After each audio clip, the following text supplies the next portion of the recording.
Welcome to the ERCL finals, guys. It's been a long journey to get here, and we've had to go through some pretty sort of tumultuous events, but you know, it's all in the past, and we are right here finally ready to conclude this ERCL squad finals. But before we get started, I want to introduce my co-caster here. Joining me today is none other than, would you like to introduce yourself? Thank you. Yes, my name is Aesop. You know me from Eternal Return. I do a lot of things. Some people know me as the funny Twitter man. Some people know me as the guy at the top of the Discord. Some people don't know me at all, but I'm glad to be here. That's my canned opening. That's I worked very hard on that. That's pretty good for a canned opening, man. I spent like 45 minutes like whipping that up. So, but for real, guys, we're here. We have all of our teams, you know, they've come a long way to get here. They had to get through the qualifier stage. They had to get through the semifinal stage. Remember, we had like 162 some odd players in this tournament. We had 50 plus teams in the tournament, and we've narrowed it down to just 6. We're down to our final 18 players. We're down to our final lobby. And yeah, it took a lot to get here. Like, each group, only 2 teams could advance out of the 6, and then after that you had to get through the semifinals where only 2 more teams could advance out of the semis. So like, we're talking about a very competitive group of players, and well, we've taken it down to just our final 18. So do you want to run us through who's in the finals? Like, surely people probably know these names, right? Yes, probably. If they've been following us.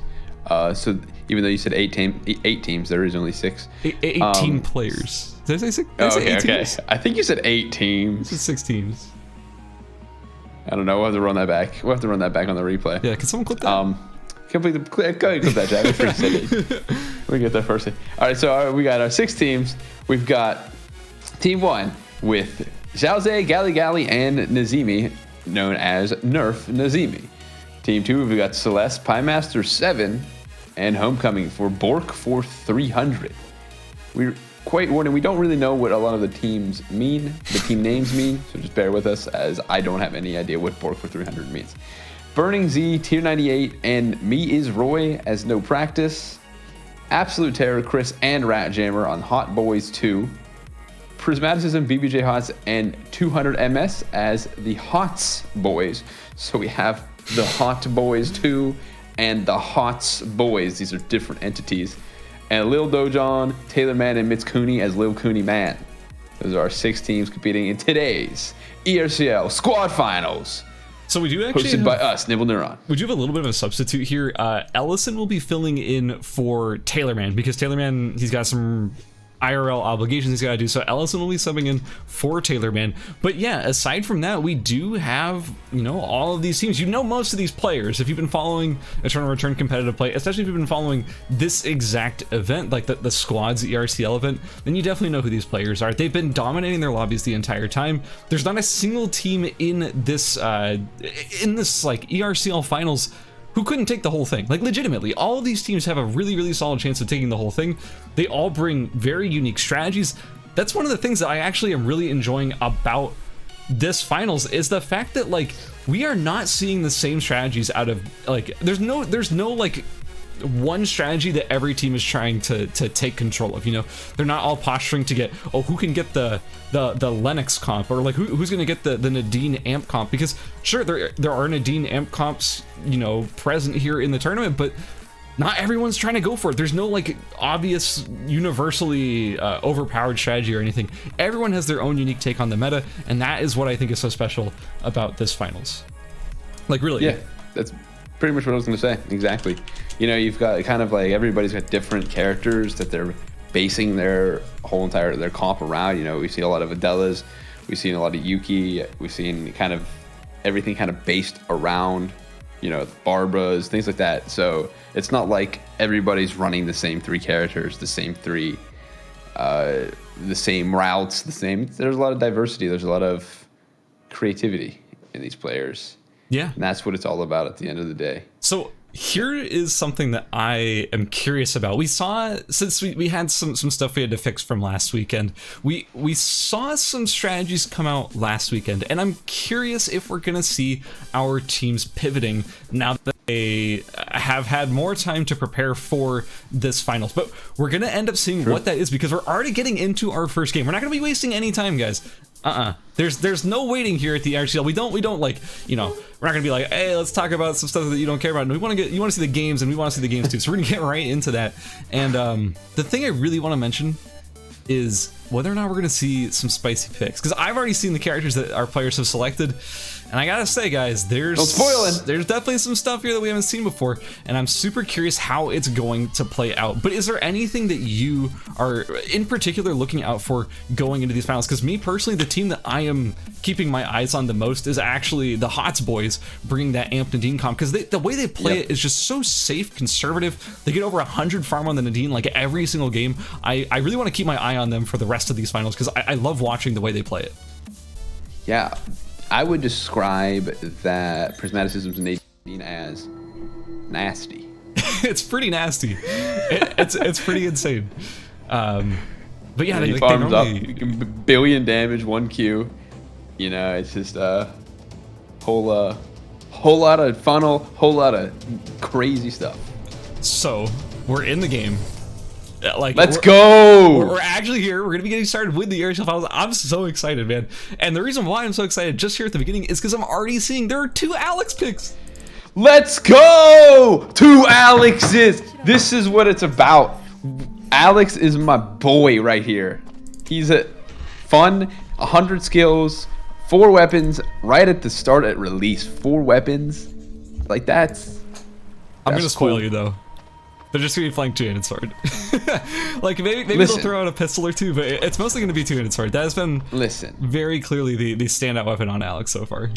I have seen, if you build Electron Blaster and you go, you know, kind of attack speed with some extra normal attack damage, that is the dank build. Oh yeah? But it's probably not. Is that actually what it's strong. Called? Is it like a I just Korean named thing? it. Oh, okay. Just now. So I'm kind of finding this interesting. The team no practice, notable for not practicing, is actually kind of pivoting their composition a little bit. I definitely do not remember seeing Mia's on Sicella, but he's been playing Sicella lately on the solo ladder. He's been playing Petal Torrent lately on the solo ladder, and I'm curious if he's going to be bringing that today. I don't know. It's never really been that popular in team modes, like specifically Petal Torrent. But I'm curious if that's what he's going for here. But honestly, it wouldn't surprise me just based on his items. He's probably gonna make a win in Fire Wheels. I really am confident that's what he's going for. Yeah, it's a win in Fire Wheels. Okay, not a Petal Torrent, but Pie Master. Maybe? In an engagement over here, Lil Dojon putting a ton of damage on a Pie Master with that Erendite already finished. That's a very powerful early game power spike, and he is using it to his, absolutely to his advantage here, and Pie Master potentially almost got cut out there. Okay, but one thing I want to point out though, we've got 3 Barbaras. That's a lot of Barbaras. Who would win in a fight? 3 Barbaras or 1 million lions? 1 million lions versus the sun?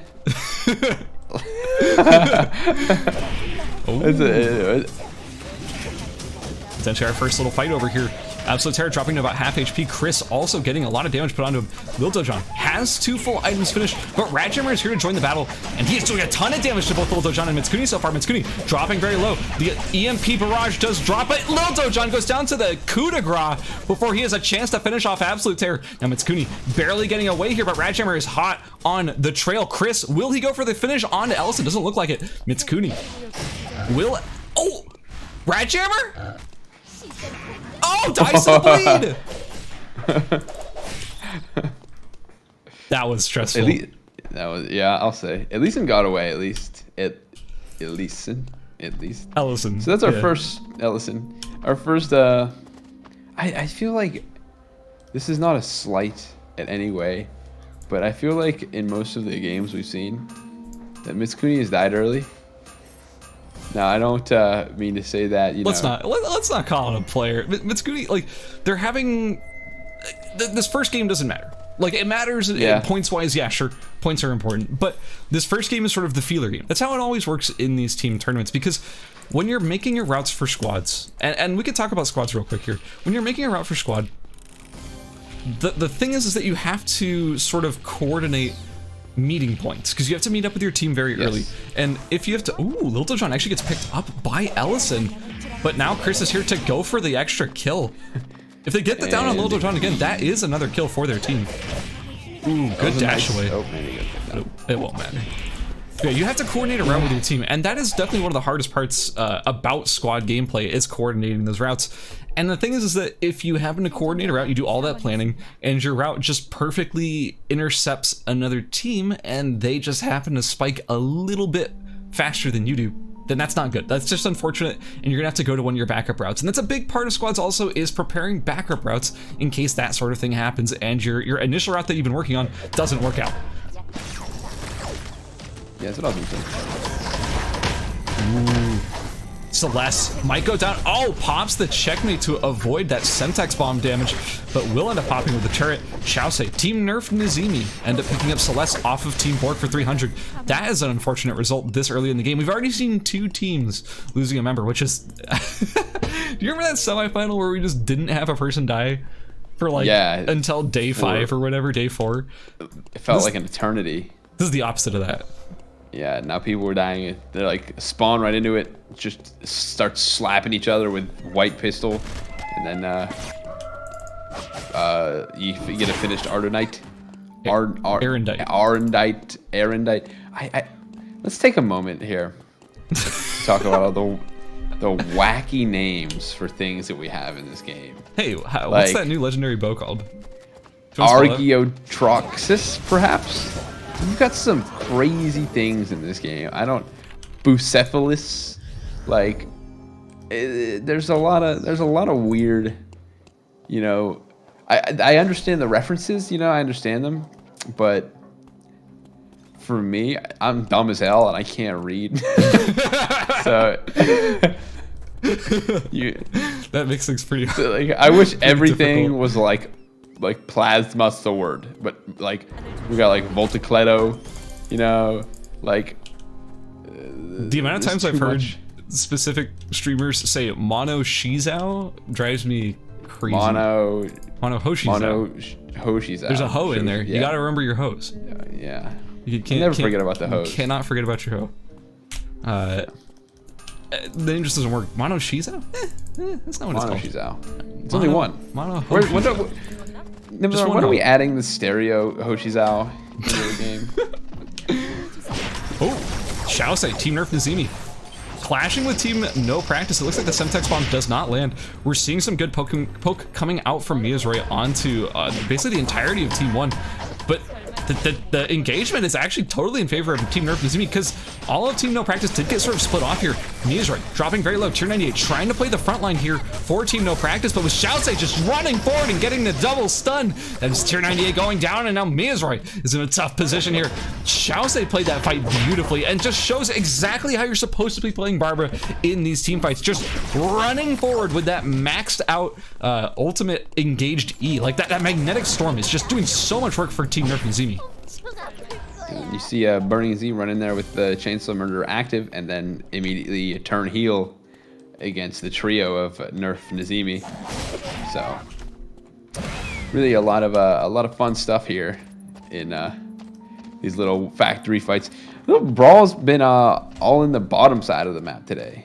Yeah, well, I mean, there was an infographic that you guys released some point recently where basically it showed that Chapel was the most died in zone by like Chapel a huge margin. Is the hot spot.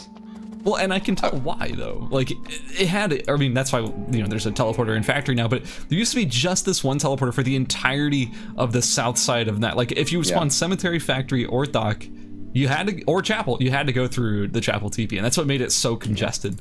But I guess adding that factory TP sort of lessened that effect a little bit. Yeah, there's still a lot to be had. It's Chapel because it's kind of like a central area, but as we look, we see Miyazroy getting taken out a little bit, getting a little slapped down by Borg for 300.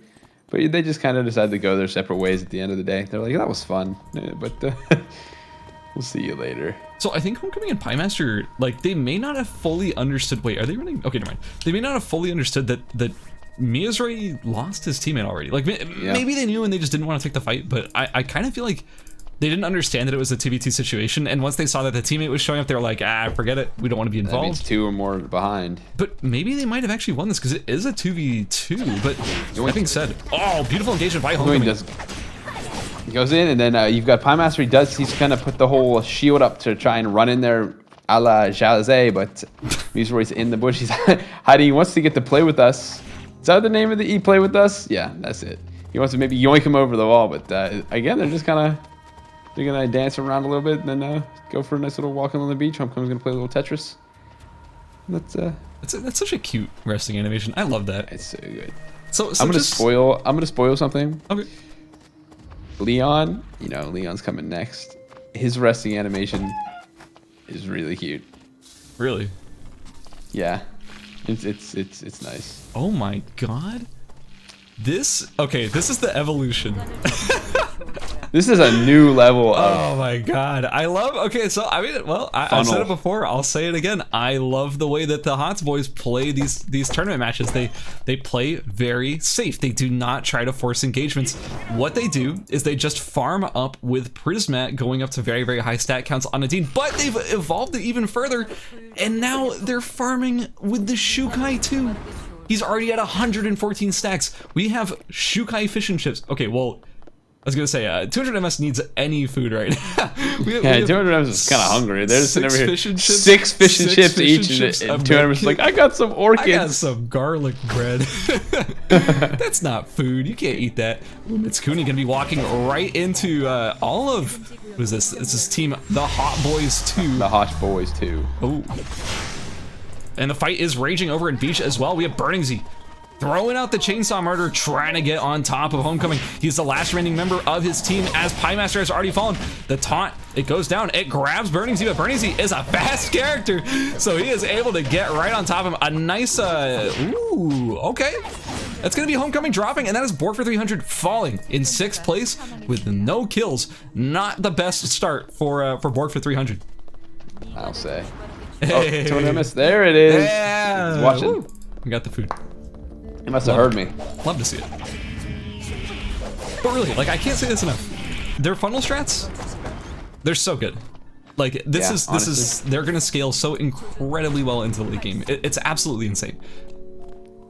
Next we're gonna see like 200 MS just pick Sylvia and just only use radar gun on prismaticism just over and over again.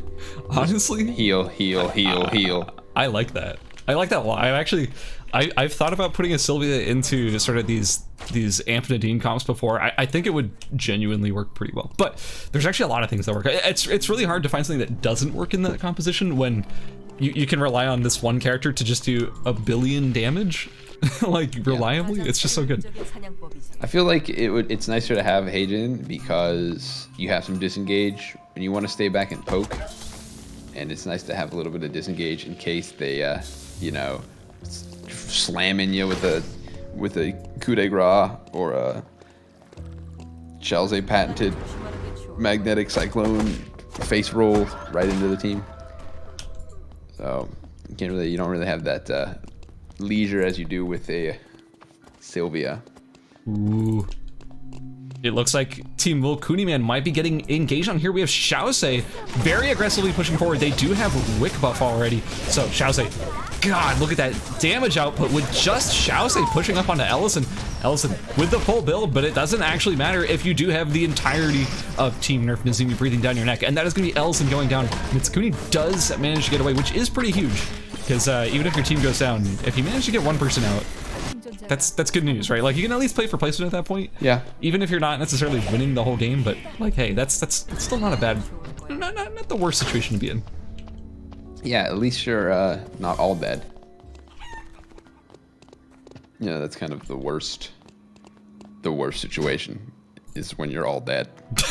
Because when you die, your insight that you bring is just, it's on another level. Now, when you die. Hang on. Nope. No. Oh my God. Mitsukuni, I think Mitsukuni got it. He's got to smell them. He's got, yeah. I mean, can't you like hear? Oh my God. Nice. That is terrifying. But yeah, like, so if your whole team dies, then you're out. Like, your round is over. You know, so that's like the worst thing to happen. I think. I don't know. If you get a couple kills, that's pretty good. But like, if you die, that's pretty bad. Yeah. Where did you go to school for this? Did you have your master's degree in in Eternal Return game theory or whatever? Yeah. Meta theory? That's insane.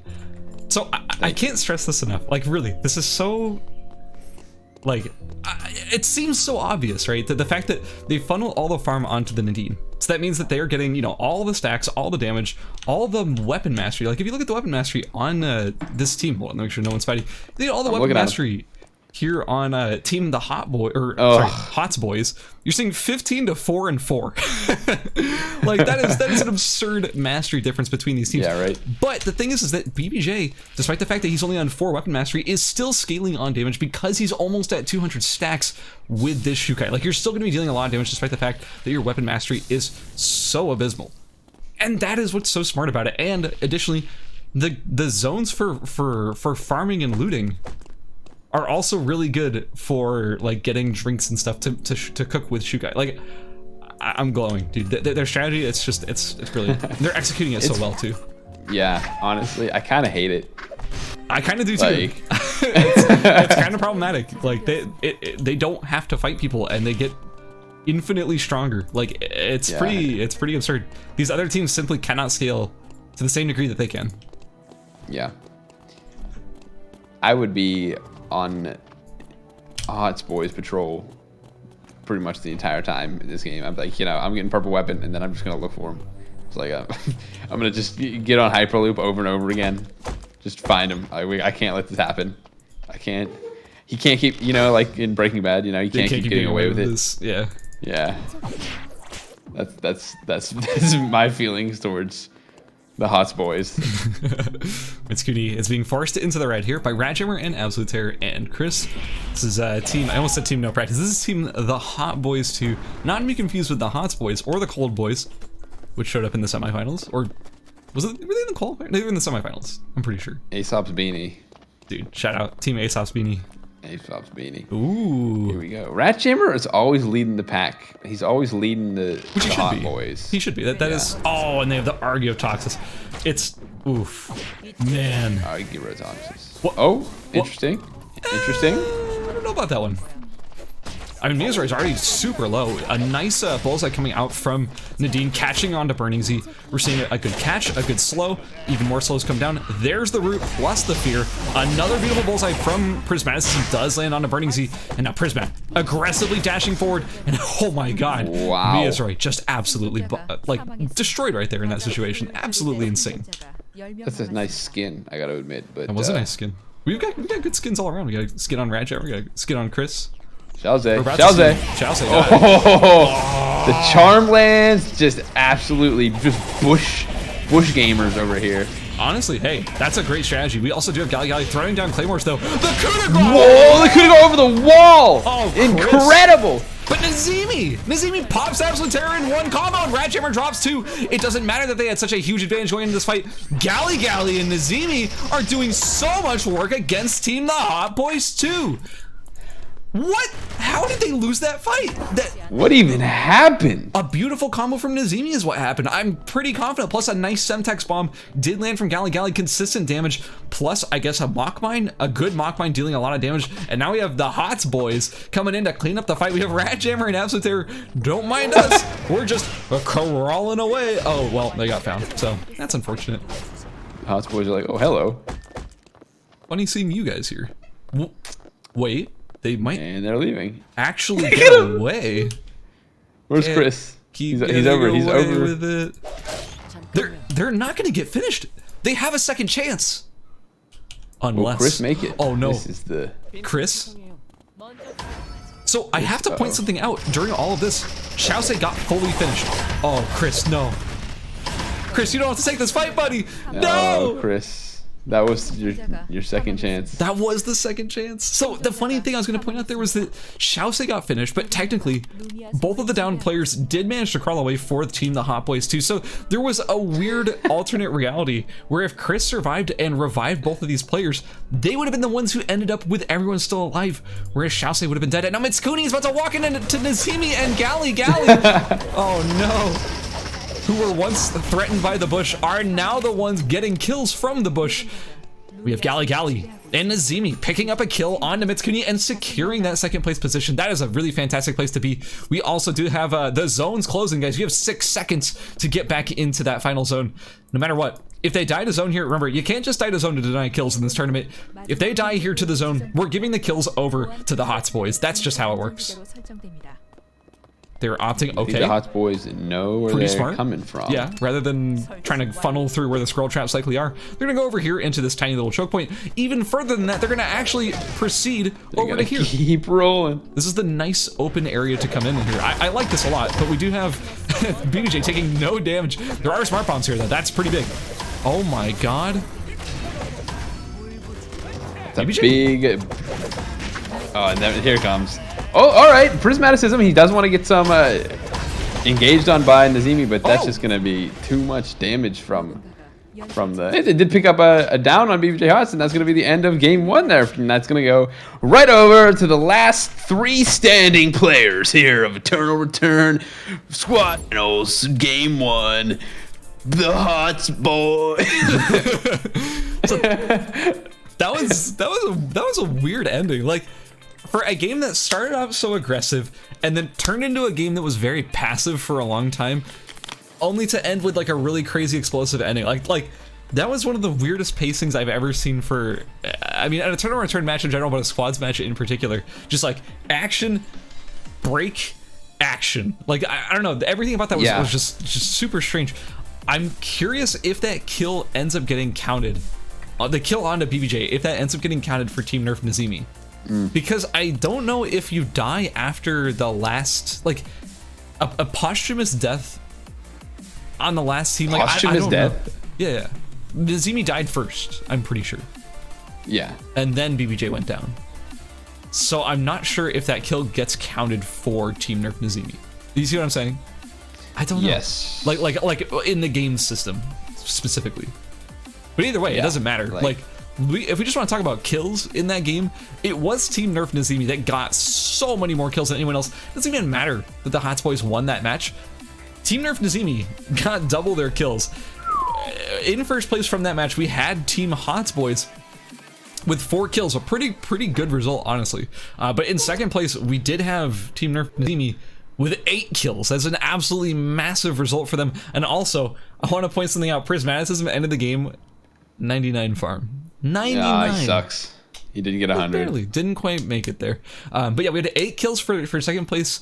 Team Nerf Nazimi. That's Gali, Xiaose, and Nazimi.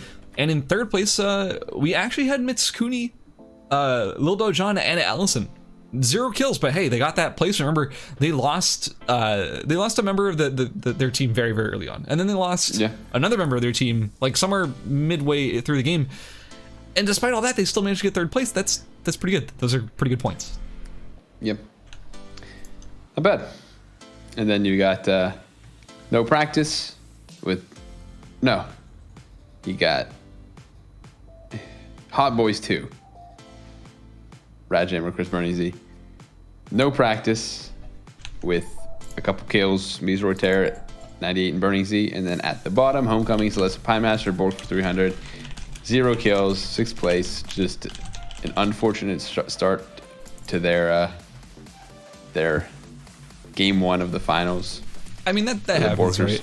Like, sometimes someone's got to be in last. So, some games just don't go your way, you know, and sometimes you just need that rough first game to kick you into sort of that tournament spirit in order to win in the future matches. So you know what? Hey, don't count anyone out yet. Just because they had a rough first game doesn't mean they necessarily count them out. Are gonna have a rough rest of the finals.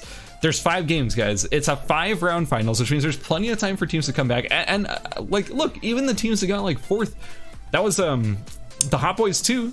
They got fourth. They got 3 kills. That's a good result despite the fact that they dropped in fourth. They made it to like the last few zones of the game and still ended up in fourth because we had so many teams still represented there at the very end of the match. But hey, 3 kills, that's 3 kills. Even the 5th place team got 2 kills. That's not a terrible result either. So yeah, I really think that it's still absolutely anyone's game. Absolutely. It's not mine. It's actually my game. You what? Like, because I make it, but like I can't win because I'm not in the tournament. I see.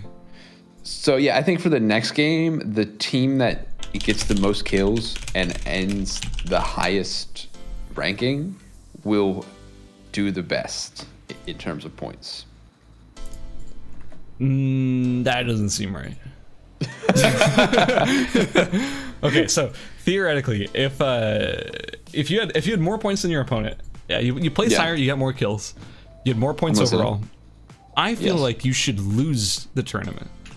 Yeah, I think we should adapt to because golf course. That just doesn't seem fair. I mean, you probably just like practiced more. That doesn't seem fair. You got to put on an even playing field. If you did better, you should get a worse placement. It's like golf, but instead of a lower placement being a good thing, it's just a bad thing. Yeah, but like you're ruining the game for everybody else because you're killing them. They want to kill you. You already won the match. You don't need to win the tournament too. Just spread the love out. Like, come on, guys, don't get greedy. Yeah, you're right. I hate them. If you kill somebody in this game, I'm banning you. Like from the game? Yeah, that's the new rule. If you get a kill, if you send a ticket to support.playeternalreturn.com and say, this guy killed me. Oh, this doesn't just apply to the finals. This applies to every single match in the tournament. Every match that you play in Eternal Return. Yeah, but you got to be careful as well, because if you kill somebody, you will also be banned. Oh, okay. So if you kill somebody, you get banned. If you die in the game, what happens? If you die to red zone, that red zone gets banned. It can't be a red zone anymore. So that red zone will be removed from the game. Wow, that's pretty crazy. This is a world first exclusive peek into the future of Eternal Return. If you kill somebody, you'll be banned from the game. No, we're just kidding, guys.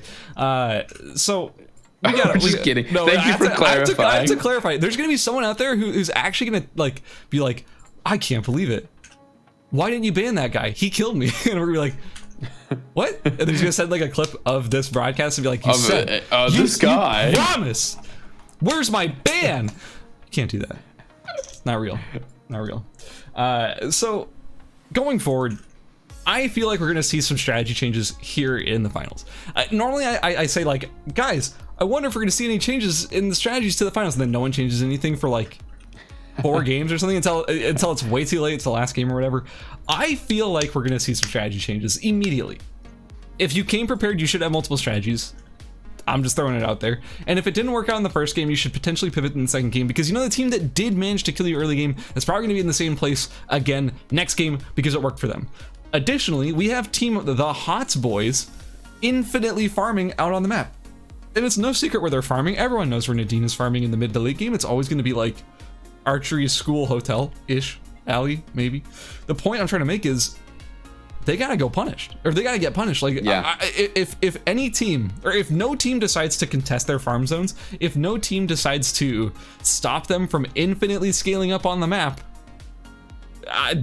that's on you guys. Like that, it's like someone builds a wonder in AoE 2 and you just go like, guess I'm making spearmen and not attacking. Like I'm building walls. Like you got there's a ticking clock, guys. You got to do something about it. You can't just let it scale up. That's a sick AoE 2 reference there for anyone and all the Age of Empires I'm fans. on the cutting edge of games right now, man.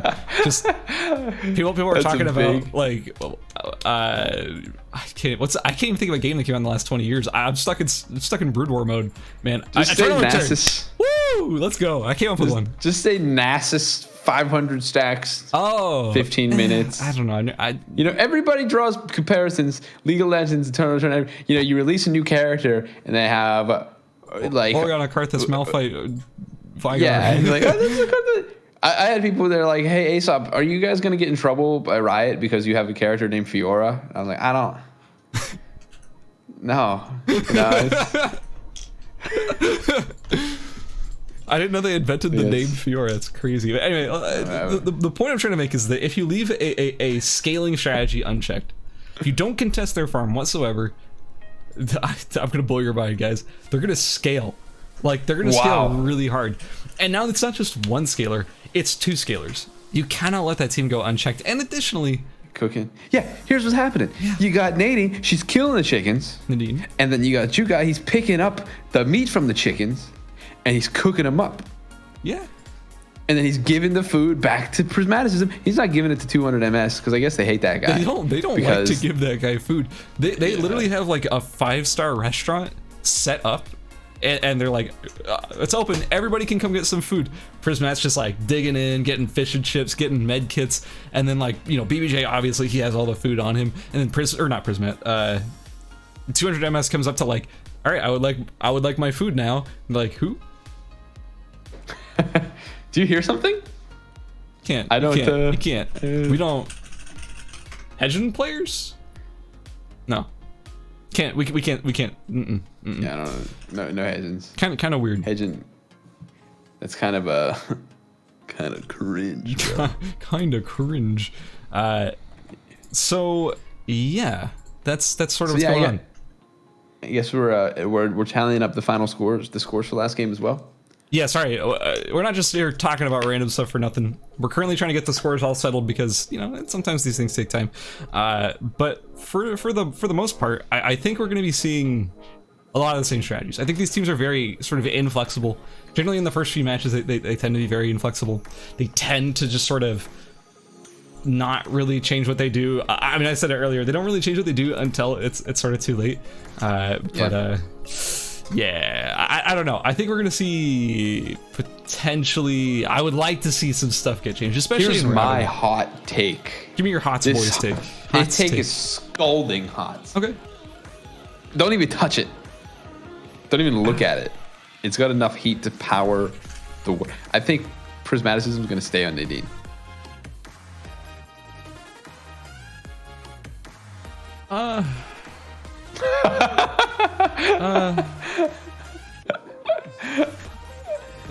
That doesn't make any sense. Like, look. I like having your analysis on here, man. I appreciate you trying your best, but sometimes your takes, they just don't make any sense.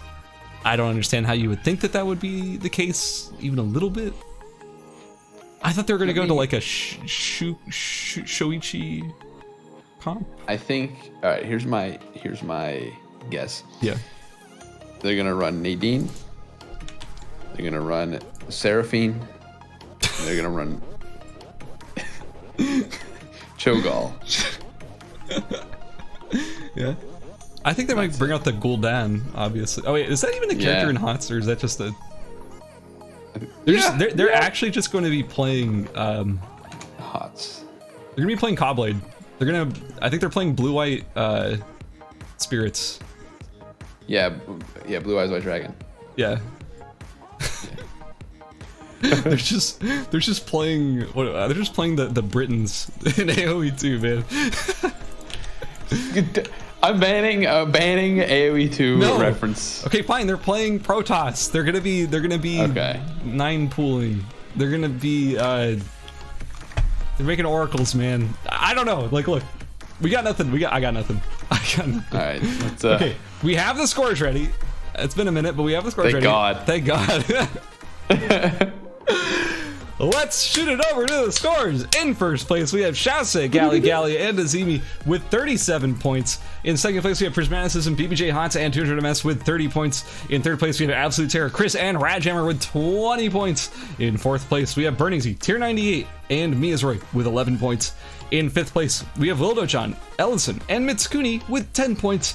And in sixth, we have Celeste, Piemaster 7, and Homecoming with 2 points. That is currently Team Nerf Nazimi in first place and Team the HOTS Boys in second. Going to show that despite the fact that they are scaling super well and did win the first game, they are not currently in first place because they did not get nearly enough kills. Yeah, that is a kind of an interesting result. Honestly, I'm not too surprised. But it's still anybody's game. It's all up to the next game. If you get the most kills, and then you get the highest placement, you're gonna get more points. It's gonna end up just okay. Yeah, and you're gonna win. Yeah, that's some real good insight. I fully agree. I think so as well, because I'm a genius. I think it was also pretty smart for Nerf Nazimi to actually ban Seraphine in this game. And you also saw the what was the guy in HOTS that would stay in the base and he would just like put like little shields on people? The Lost Vikings. Like, no, not Lost Vikings. Abathur, dude, that's who I played. Is that actually Abathur? Yeah, it was Abathur. Wait, seriously? I was thinking I played the HOTS Arbiter. like once in my life. I have no idea. Yeah. I'm just making stuff up. Yeah. Is Abathur even in that game? Yeah, dude, I was an Abathur main. He would just sit in the. It would sit in the. He would sit in the like spawn, like the starting area, and then he would just like shield people from across the map, and he would zip around, and then that's who I played. He was pretty toxic, I think. I think he was a toxic guy. The only character I ever liked in that game was the probe, like the little probe. I think his name was Probius or something, just because I like probes. Oh, probes are cute. That's where'd you get abducted by aliens? No, like from StarCraft probes. I'm a big StarCraft fan. Anyways, guys, we're in game number 2. The question is, are there any composition switches? Doesn't look like it. All right, well, oh no, there is. There is. We have one less Alex in the game. It's actually Homecoming switching back to their original composition of Cicella, Barbara, Adela. They ran the Alex last game, and hey, I guess it didn't work out. So I respect the swap. That is exactly what I want to see. If something doesn't work out, guys, switch it up. You know, like see what is gonna work out for you instead. That's adapting. Absolutely, it's adapting. That is the adaptability you want to see. Yeah. If you go to like Best Buy, and you need something for your phone, an adapter, you see a USB-C to 30 pin, and then you just see it 4 for 300 right there on the shelf. Just there are the adapters. That was a real domey, man. Wow, that was man, that's what we call them. That's comedy right there. In Korea they're called genders. Really? And that threw me off the first time. Someone's like, "Hey Aesop, you got a gender for my phone?" I was like, "What? It's a boy." They're like, no, I gotta plug it in. I'm like, what are you talking about? Like, oh, you mean a Borg for 300? Oh my god, I don't know how much more of this I can take. I'm dying out here, guys. This is something. So, I got nothing. I said so. I had no follow. Okay. How could one man be that funny? That's me. Ooh, hey, we're seeing a funnel happening over here in Alley. This is kind of some normal stuff. This is what you should be seeing from the more coordinated squads teams. Is this big old like dropping of the items here in one area or another. This is probably happening. Well, some teams funnel far more than others. Mitsukuni, ooh, catching Gali as he's trying to TP out. He only has a green weapon, whereas Mitsukuni does have the finished incendiary bomb and the Shrobbox. Lil Dojon with the Erendite about to be finished as well. Gali is putting himself in a really bad position here. He already wasted his stealth and he'll likely go down. That is Team Nerf Nazimi losing their ISO player, and there's no way he gets picked up here. Lil Dojon and Mitsukuni are far too powerful at this point in the game. I think Gali was not expecting Lil Dojon to be in the not at waiting in the ballast. And he was like, I could just teleport out of here. What's Mitsukuni gonna do? He can't stop me. That was some pretty rad aggression there. Like, big shout out to Team Lil Cooney man, picking up a first kill here, picking up a kill against Team Nerf Nazimi too. That is an exceptionally important kill, because keep in mind, they are currently in first place. So in order to sort of harm the chances of any team from sort of running away with too many points, getting an early kill could be a really big deal. And we also have the team that is currently in second, though, that got first in the last round, looking pretty good. Like, this is that sort of funnel stuff we've been talking about. They're going to be able to finish a lot of items really early. I did, as a fourth grader. I feel like I feel like Very long time ago. BBJ Hots is like, hey, drop party, alley bar, and then he goes and drops all his stuff, and then he just has two teammates just happen to show up. So that's kind of the vibes I'm getting. Oh yeah, so for sure. They're no longer the Hot boys, now they're the RuneScape boys. Oh yeah, for sure. Competitive RuneScape players. I also played RuneScape when I was a young lad. Back in the days of my junior high years, RuneScape and MapleStory. And that's when I started making Eternal Return. I was like, well, I gotta make something that combines these two games. Damn, this began development in junior high for you. So what was that, like 3 years ago? 4 years ago? Yeah, I was like, I just graduated junior high. I just got my junior high diploma. So he'll. Okay, we're seeing the Hots boys farming up, getting that alley. Oh, BBJ! Oh, BBJ, you got a little fancy with it. He was kind of feeling a little jealous. He's like, I want to kill a bear too, you know. Then BBJ almost got kicked off the team there. That was pretty scary stuff right there. He almost witnessed a breakup. Kind of tragic. Do they have any hunt his teammates, or is it all still on? Oh, hang on just a moment. The Rat Jammer. Nope. He goes left. We had the Hots boys 2 chasing out the Hot boys 1. I mean, like, I think that's a fight that genuinely favors the Hot boys 2 in the situation. Like, look at Ratjammer's items. He's almost full build. Chris is looking pretty good too with the Mythical armor as well. Absolute Terror playing the wall, playing very well, and having a lot of items online.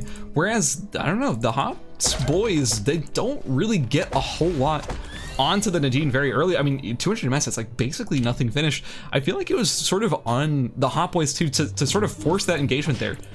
Catch them where they're their weakest, because that team scales up super hard, the Hot boys. And in that situation, they're really behind. I think that was maybe a missed opportunity there. Yeah, boy! That's Yeah, no, definitely. That's what I was feeling when you said Hot boys. Hots but boys. I think the Hot boys, they're sniffing them, but they ran away to Uptown. Ooh. There's the disgraced body of Gally X. Oh! But wait, part 2. Oh, that was so close. Oh my god. Like, I can't actually believe a split second witnessed. difference. Yeah. I can't believe. I'd like to watch that in slow mo. Watch him just disappear just moments before the cocktail party lands. That was like, wasn't there like a scene in like The Matrix or something where, like, isn't like Trinity like on the phone and there's like a car coming or something? Yeah. Then he was like, hey, gabagoo. Yeah, that's from The Sopranos. Yeah, Trinity from The Sopranos. How are we doing I've over never here? seen The Matrix. Have you not seen How have you not seen The Matrix? I don't see movies, man. I don't. Okay. I've never even seen like Back to the Future. To be fair, I've also never seen Back to the Future. We got a little brawl going on over here. Yeah. But I feel like we're about to go back to the past because we're about to see Shousei get a Molotov cocktail thrown right in his face, and this time it will connect. He cannot TP away. Shousei dropping very low. Does not quite yet end up falling to Little John. Oh, Little John gets the kill before the full swing can knock him away. Nazimi gets to knock down Ellison, but has no mana. Cannot necessarily fully continue this fight, but the Hot boys too are here to third party this fight. Mitsukuni goes down. It's just up to Little John to run away. And now these two teams who are clashing against each other are both going to be running away with just one member alive each. And that is not the situation you want to find yourself in, especially if you're using this game as your big springboard point to try and get your momentum going again here in the ERCL finals. Yeah, it looks like the Hot boys too. I hate these teams. I think they're gonna be the ones who are starting to get a little bit of a momentum, getting up some of their items. You know, gonna see what they got, see if they can fit anything of theirs into their build, and that's gonna be some big strength, a little bit of power spikes for the two Hot boys. So and Ratchammer. Interestingly enough, the tree is okay. Is this tree up? No, the tree's gone. But the tree of life is not super contested in this lobby. That's something that I'm kind of noticing here, is that the trees aren't super contested.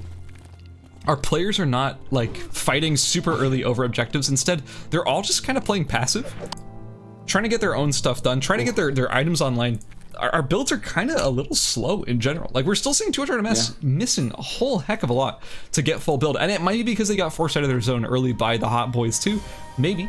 Or maybe they just kind of missed on a lot of their early game items. I'm not really sure what is causing this, why these teams are kind of struggling to get their items online. But what you're noticing is that, yeah, trees are just being left untouched for a long time, for after they have spawned and become available. This tree was, you know, it became available a while ago, and it's still just right there. Forest tree took a while to get taken, but it looks like maybe Tier 98, Burning Z, and me is right. Team No Practice might come over here and try and check for this tree. I think your boy Lil Dojon's gonna be hiding up pretty well in the up in the corner up there.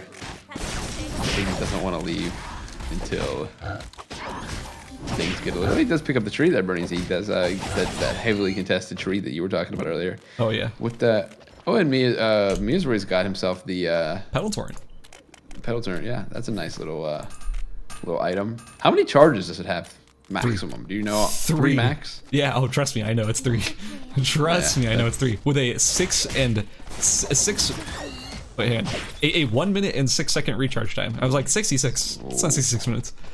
Yeah, really long recharge time on that thing. And also, one more thing to point out about it. This is not what he was running last game. He's right. He went to Wind Fire Wheels last game.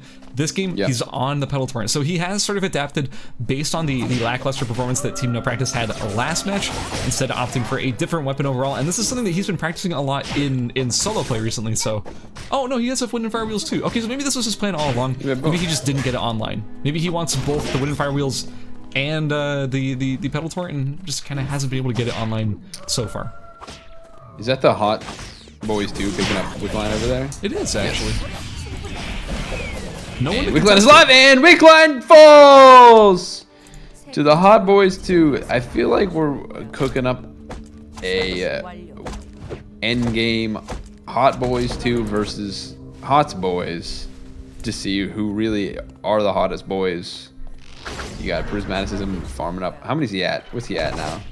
He's currently at a 43 farm, 246 stacks. I gotta say, based on their track record from last game, not as high as usual. Not nearly as high, yeah. At this point in the game, I feel like BBJ was well over 120 stacks, and Prismat was pretty close to 400. So I'm pretty sure that they're just kind of not finding the same success. They TP'd to Uptown and found no bears there. They were freshly dead. I don't know if they got any bears off a beach, but I think in general they're kind of just not finding their stride. Whereas in the first game, they kind of got everything they needed just on time. Like they got all their animals when they were up, just kind of got lucky. Lil Dojon, you saw just hyperloop the hell out of Factory right there. He saw, I don't know why, yeah, I don't know what he's doing. I guess he was just uncomfortable in his corner, but now he's going to go back to his corner where he started from. It looks like it. See you later, buddy. Burning Z TPing into Uptown. Miyazuri soon to follow in the same exact location, but they did manage to meet up before getting caught out here. It was Borg for 300, who potentially could have caught them off guard. That is an interesting build coming out of Homecoming. I mean, it's not a bad build by any means. He has some CDR, he has some amp, but he is pretty tanky as well. I kind of like it. Kind of unique build there. I think he's a little bit deceptively tanky. You know, his health doesn't look too high, but he's got the battle suit. He's got a little bit of juice to him. He's running in, just going straight for him. It's gonna be a missed play with us by the board for 300, but the play with us that's come, the ult's coming out of Homecoming, the free at last, and they're just putting down damage. Celeste does get the stun, the queen, and the knock up from the Night Fork. Burning Z does finally run in with his little dual sword rampage. Miyazuri is ulting, he does grow in a bubble. That's a big meaty checkmate for Celeste. Piemaster and Celeste chasing down Burning Z. The knockup lands. The Q from and it takes him out. Piemaster 7 shoots Miyazuri with his little gun. It kills him. That's a couple kills coming out for Bork for 300. Homecoming. He's alive. Yeah, he got picked up there at the end. That That was a crazy fight. I don't know if you saw what Homecoming did there in that fight.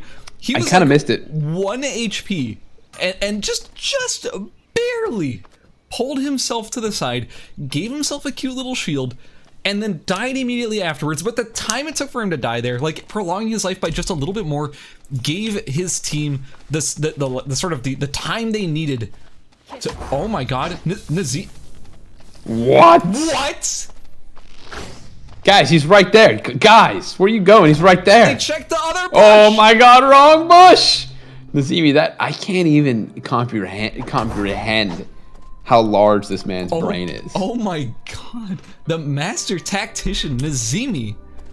Oh no, there's no way. No, wait a minute. Twice. You're not gonna get away with it twice. Wait a minute. No way. Come on. Oh my God, how does this guy? How can this guy even walk with a brain that size? Oh my God. He's got to be weighing him down. Where do you work out? The library. Literal giga brain here. Like, actually so massive.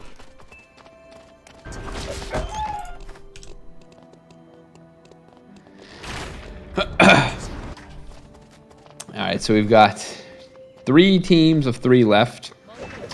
Only one team fully dead, the no practice. One Lil Dojon remaining for Lil Cooney Man. Nazimi remaining for Nerf Nazimi. He seems to be taking damage. Okay. The Hot Boys 2 are gonna be meeting up. They're running straight towards the Team Prismatis and the Hot Boys. Are gonna slap the camera. Ratchammer is always 100 miles an hour. They still got a feather. Still sitting on that feather for big shoot guy 200 MS. Or sorry, BBJ Hots. What's going on over here? They're smelling a fight. These teams are kind of posturing right now. Also, remember the Hots Boys too. They do have Wick buff. They also do have really good items. We have the auto arms here on Chris. We have the mithril armor, absolute terror. EMP drone. Ooh, we do have some EMP drones. Hey, those things are pretty good. Those are also going to be really good against Team Nerf Nazimi, assuming that they still had a full team, because it disables those traps, which is kind of a big thing that they do. Is they kind of Galley just trips, falls, and a bunch of smart bombs and double guillotines sort of tumble out of his pocket. So that's going to be really good if you have those EMP drones to deal with those heavy trap gamers. But I mean, with no ISIL on the map, it's really not as much of an issue. We do have all of the Hots Boys really spread out over here in Pond. We also kind of have, okay, I was gonna say we have not a lot of fish and chips, but we have a lot of fish and chips. No, that's a lot. And yes, there's about to be more. You know, I don't know much about, you know, English culinary practice, but can you make fish and chips out of the fish from the river? Is that like, you know, is that like against the law? You know what I mean? Like, what fish is fish and chips? Why can't you use the pond fish? Yeah, I think you can be sanctioned for that, like legally. Yeah, oh no, I'm sorry. No, Lil Dojon. Lil No John. Look at these two. Why don't these two just fight already? Well, because Nazimi would win, hands down. it would not even be close. The mastery difference is massive between 3 levels. Nazimi's on 13, Lil Dojon's on 11. It's not that big, but like Lil Dojon has no arm piece. Lil Dojon doesn't have a whole lot going on right now. But he's about to run. Oh no. Oh. Wow. He's got that intuition. Nazimi's here. Nazimi wants to pick up a kill. Maybe they're gonna. Oh no! Oh, he's right here. They can't make up their mind. Who are they gonna chase? Yeah, they couldn't decide there. Hey, Lil Dojon gets away. Lil Dojon lives to see another day with that excellent use of the double agent to taunt his way out of there and get invisible. That is in fact what's called. It looks like, okay, we have a hospital final zone. Genuinely one of my favorite final zones to see play out, because it tends to be very explosive, and it's got a lot of positioning advantages. The team that gets control of the console gets this bush, and that's very big, but it doesn't mean that you win the zone if you have that bush, especially when you have team Hots Boys over here. They're kind of quarantined to their little square. They're happy to be here. I respect it. Good pull onto Prismatis and by Homecoming there, putting the pressure out. But they're kind of forcing. You can tell me. What can you tell me? I can tell you that they're going to be sort of pushing up, though. They're not necessarily going to stay in this corner. They're going to be sort of slow creeping forward with these squirrel traps, but they have to be really concerned about Team Hot Boys too, Okay, never mind. They don't have to be concerned about them because Hot Boys 2s are actually going to be going all the way around through pond to come in on the top side. That is sort of the safer location to come in. Although we may see an engagement here if Celeste, Homecoming, and Pie Master do decide to force this engagement while Homecoming drops down to about half HP. They're going to probably reset the fight, probably push back a little bit, but this will give the chance for the Hot Boys, or sorry, the Hots Boys to get a little bit of distance. Get a little bit closer to that final square. They are dancing. I don't know if Borg for 300 can afford to take too many more Qs before they for bullseyes from Prismaticism. But nice little cheeky little pull from them from Homecoming there. A little play with us. You do see off-screen Prismaticism is just launching the bullseyes over and over again. Celeste does kind of want to engage, but no, he's gonna back up. So the Hot Boys too, despite the fact that they were pushing over towards pond, did decide to come back in on this side. And what I see that as is a big disadvantage for the Hots Boys, because they're going to be stuck in the situation where they're stuck between two teams. If the Hots Boys 2 had come in from above, it actually would have been Borg for 300 with the disadvantage of being stuck between two teams. So I give the positional advantage over to, oh, wait a second. I definitely don't give it to Lil Dojan, as Lil Dojan has been caught here by the Hot Boys 2. Gonna be parrying right into the Hots Boys, who do end up picking the kill. That is a pretty big pickup here for Absolute Terror. A nice little gift. Or sorry, for the Hots Boys, not for Absolute Terror. Nazimi, 10 seconds on the timer, being pushed out by Borg for 300 here. I don't know. I think Nazimi, what's he gonna do? He's just gonna accept his fate. He's gonna try to get a kill before he goes down, I'm pretty sure. Okay, hello. We got a big fight here coming out of Chris and the Hot Boys 2. The pull onto Rat Jammer. He does this. Chris falls to the bottom of the map. Absolute Terror is auto-attacking, just slapping as much damage as he can at his heart. Pie Master is running, and they kind of put their focus back onto Nazimi now. They want to get him out of here and make sure he doesn't cause any more trouble. He's annoying them. They're going to put him into the red zone. He's just going to explode right there.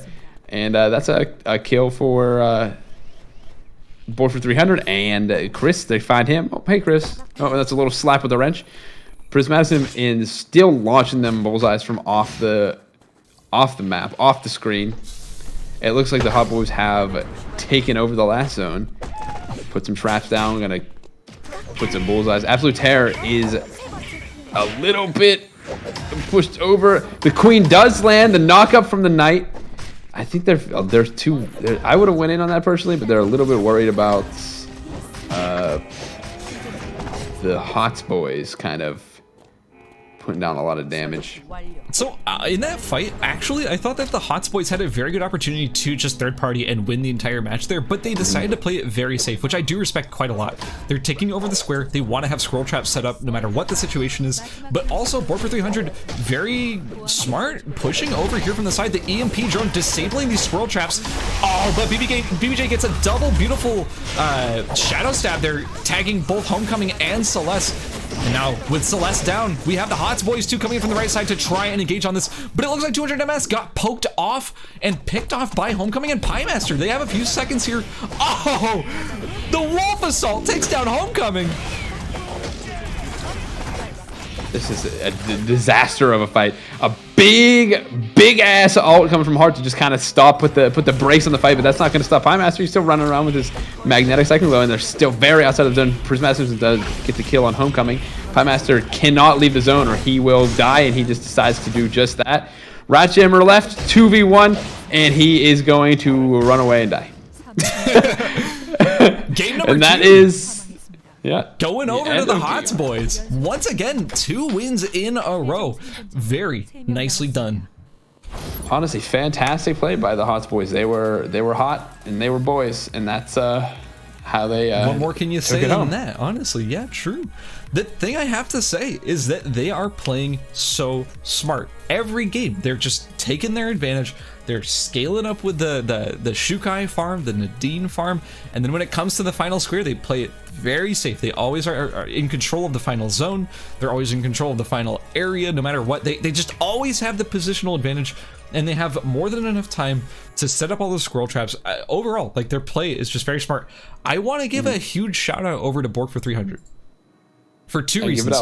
One, they ended up with the most kills in the lobby, but 2, they had the EMP drones ready to disable the squirrel traps, which is not something you really think about when it comes to EMP drones. But yes, EMP drones can disable those squirrel traps, and that is what happened there in that fight. It made it much easier for Borg for 300 to engage on their sort of established final zone because they had those squirrel traps disabled. That is a pretty big deal, and I like that. Also, one more thing is I'm pretty sure, I'm not entirely sure, but I'm pretty sure that Team Hots Boys actually changed their routing for this game. I'm not 100% sure, but I feel like they did because Prismaticism ended up on fairly different items. It was not necessarily the same item composition they had last game. So that's kind of spicy. I like that adaptation.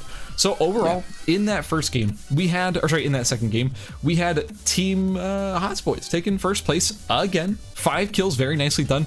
In second place, we had Team the Hot Boys 2 with 2 kills, a pretty decent placement for them. They didn't get a whole lot of kills, but they got second place with 2. That's still not a bad result. And in third place, we had Homecoming, Piemaster, and Celeste, Team Borg for 300 with 6 kills, the most kills in the lobby.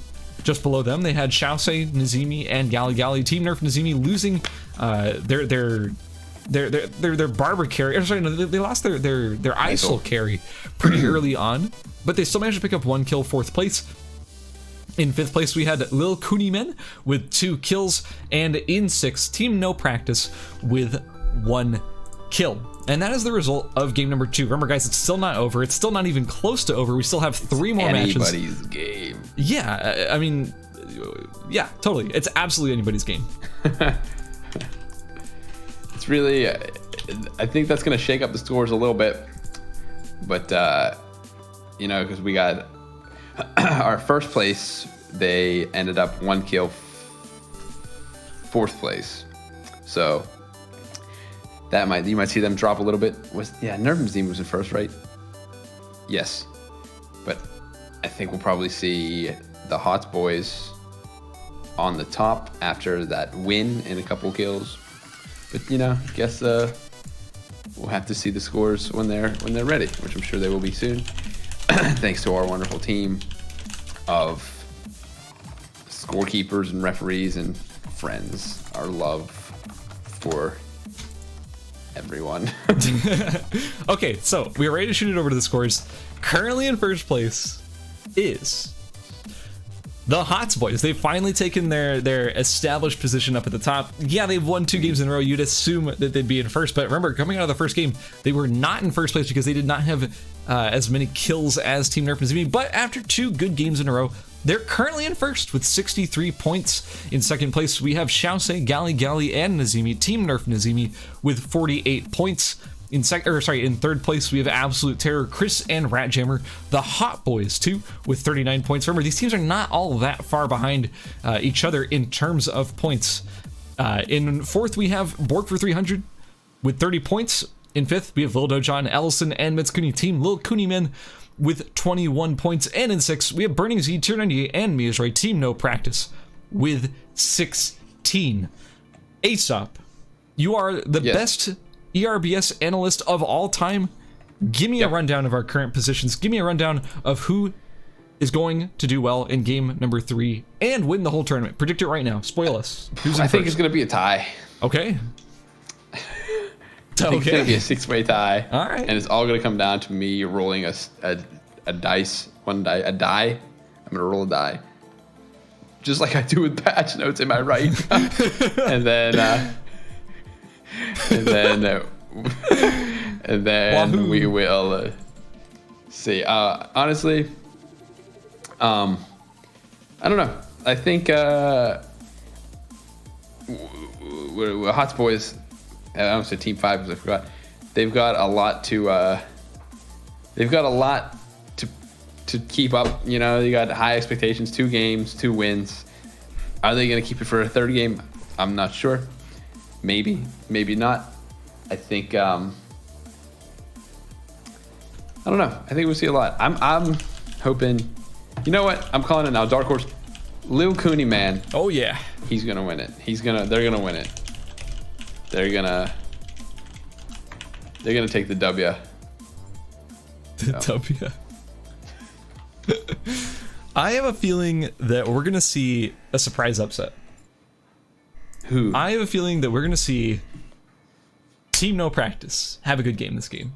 I think that they are a great team. I think they have potential to do very well. they've just sort of been struggling to find their footing. I think Miyazori literally woke up 5 minutes before the tournament, so he's still sort of, maybe he's got some cereal going on between these games. That's my man. I feel like we're going to see some good stuff. I feel like we're going to see some good stuff coming out of them. I also think that the Hot Boys, too, you can't sleep on them.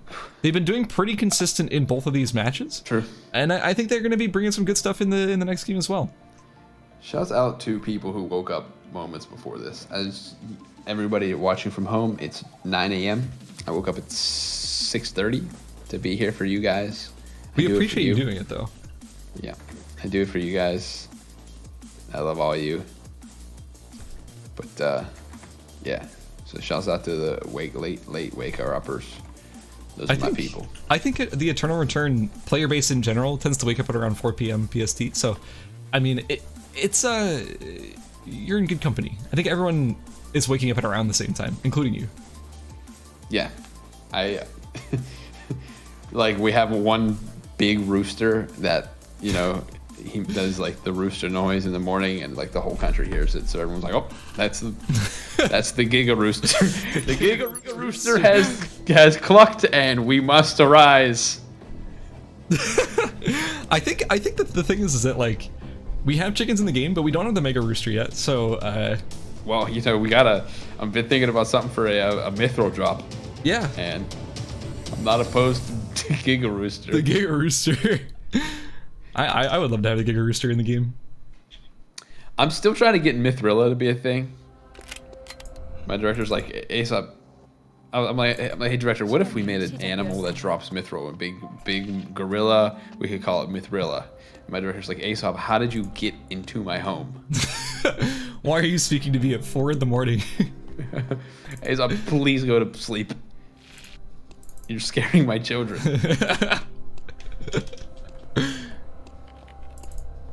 Okay. Miyazori. Burning Z. Chris. Prismaticism. And BBJ.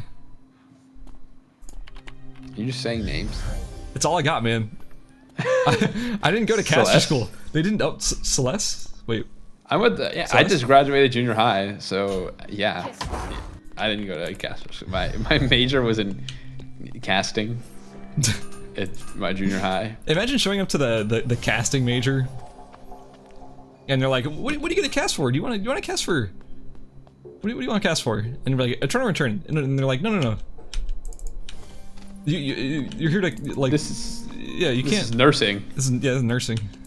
You gotta. This is caster class. You need to like this kid broke his arm. You gotta put a cast on it. Yeah. you Google okay. I want to learn how to cast. And you like show up and it's like a Harry Potter fan meetup, and it's like I didn't want to. Not this. Not that kind of casting. Shoot. Some guy says, what's the spell? You sit down in a suit. You're like, "Where's the cameras?" And they're like, "Wingardium Leviosa." And you're like, "Oh shoot, not again." Every time. It's the 3rd time this month. Did he pick up the box and then drop the box? I think he picked up the box and then dropped the box. He picked up the box because he's making he is the box. It's like Schrodinger's box. Who is it on? I actually have issue with Schrodinger's box because it's not his box, it's his cat. Well, I mean, he has to own the box too. He didn't just put the cat in a random box. Did you read his study? He said, I found this box. He went to the liquor store and they had a box in the back and the cat was not in it or was. Did they have liquor back then? How old is Schrodinger? Is he still alive? He's like. Is his cat still Schrodinger's like, he's like 37.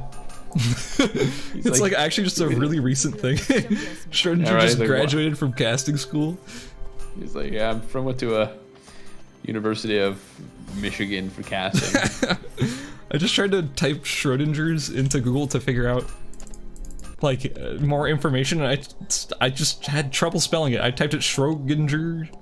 Schrodinger. It's probably it'll probably be like one of those Google searches as well, where like it autofill. And anytime you put anybody's name, it autofills it with height. It's like Schrodinger height, like every time. How tall? Okay, I'm looking it up. How tall was Schrodinger? Schrodinger height. It doesn't say. Oh wow. He died in January 4th, 1961. We just barely missed him, guys. Wow, not too old, not too like old. Like whenever I think of something like that, like that's like my mom was alive when Schrodinger died. But when I think of something like old experiments like that, I think of like 200 years ago. Like this is like Newton, you know? Yeah, I don't. Like, is Newton 200 years old? He probably was. I had no idea. I don't know when Newton was around. Well, we have some very notable scientists that were alive, you know, much earlier than that. Like, isn't like Marie Curie? Isn't she like early 1900s? Marie Curie, yeah, she was She did like a bunch of like radiology stuff. Yeah. You got like Mary Mallon, you know. Died of radiation poisoning, I'm pretty sure. Too toxic. Speaking of toxicity, let's check out this infinitely scaling composition over here. We currently have the bear being picked up by prismaticism. PBJ, 200 MS. They did the same funneled meeting over here in Alley, but it looks like, I think this time the Hot Boys too. I said this last game, I'm gonna say it again this game. They are spiked so much harder, but they have console. So it looks like the Hot Boys, rather than farming up the rest of Alley, they're just gonna end up leaving. They're not gonna even come close to engaging here against the Hot Boys too. Yeah, it's just they're starting their strat. I'm kind of surprised that no one just has tried running them down yet. But I guess, you know, that's I mean, they're the way taking the console. news goes. It's hard to run them down if you get console in the area. The only real way you could do it is if like the Hots Boys really wanted to force the fight and they were the ones who engaged, but also just TPing onto a zone, although it's risky, it can sometimes let you surround a team without their knowledge, and that could be an avenue there. Yeah, or a factory. Or I an think alley. I would be like, all right, so satellite radar is up. Let's stand by the hyperloop, wait for satellite radar, see where we see the Hots Boys, and just straight grief them right away. Don't let them stack up. Try and ruin their time a little bit. Okay, But you know, I'm only the greatest analyst of all time, so what do I know? So we currently have a. I'm kind of channeling my inner semifinals group C game 1 or whatever it was. I think that's exactly what it was. Or no, yeah, maybe. No one's dead. No one's even fought yet. Our teams are playing so much safer than they were before. This is what I was saying in the previous 2 games. Like, if you find weaknesses in the first 2 or so rounds, you should generally have them patched up by the 3rd round. So what you're gonna see here in this 3rd round is our teams are just way more like conservative, way safer. They're not trying to force engagements. They're not trying to get caught out. They know where they were getting caught out before. Now they're just going to be able to sort of disengage from any sort of like risky points and making sure that you don't get caught out. Like, especially like on the TP and factory, we saw that was a big issue for some of our teams earlier, and everyone's just playing conservative farm games. So who's going to be the first one to die? Let's make a bet. I'm going to pick one randomly. I'm going to say Chris. tier 98. Really? And just random, literally just randomly picked I also a name. just randomly picked a player. Generally speaking, Chris has actually survived quite a long time in most of these matches, so I just wanted to, you gotta keep them on their toes, right? Yeah. So we'll see if tier 98 is the first one to die. You have to buy me a Philly cheesesteak from Philly. Okay, when I meet Bring it over you here. next time I meet you, I will buy you a Philly cheesesteak. I will have to fly to Philly first to pick it up. Yeah, so you get connecting flights.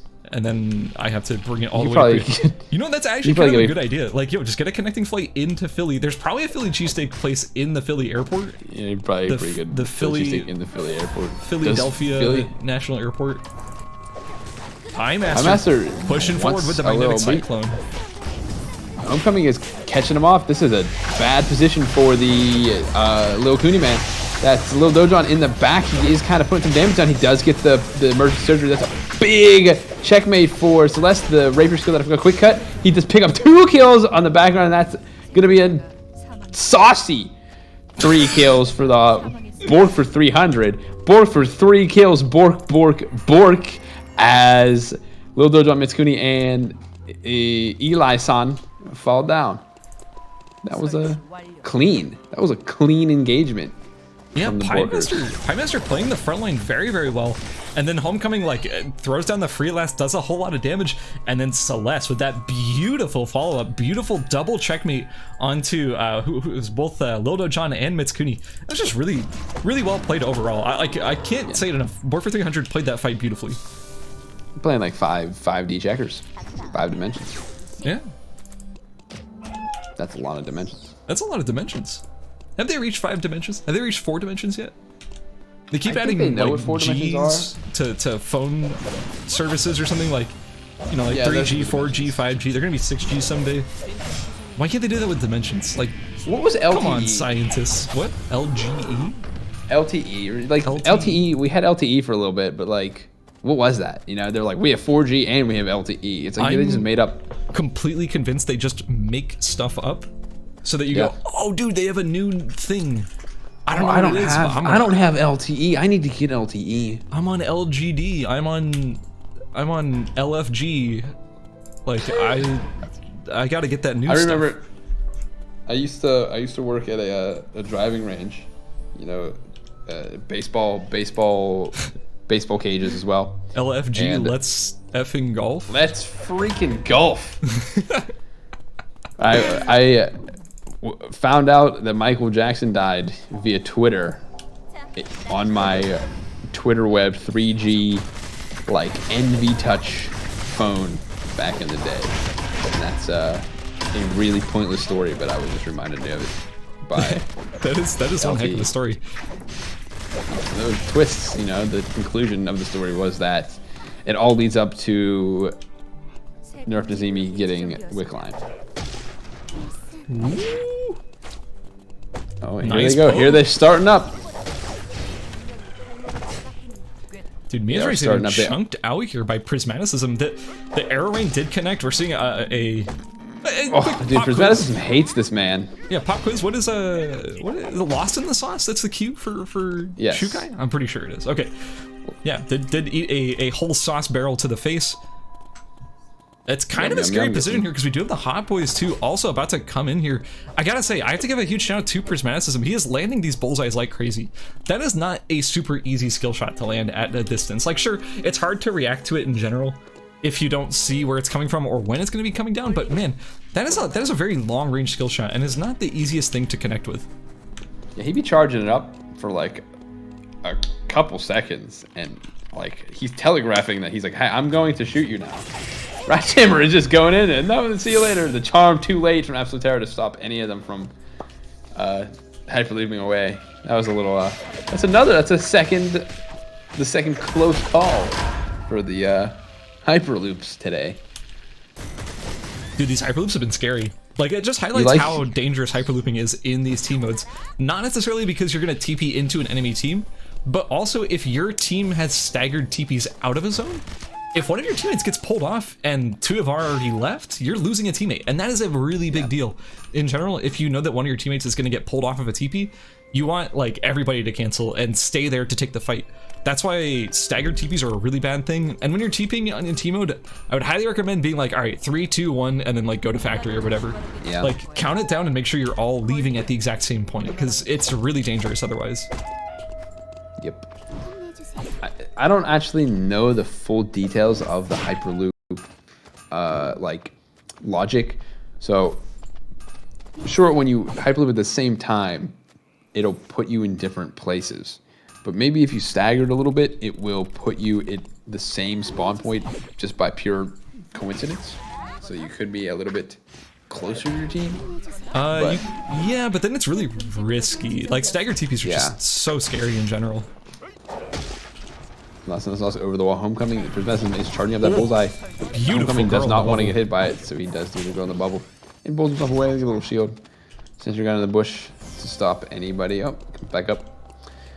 And there you go. It's I've seen this one before.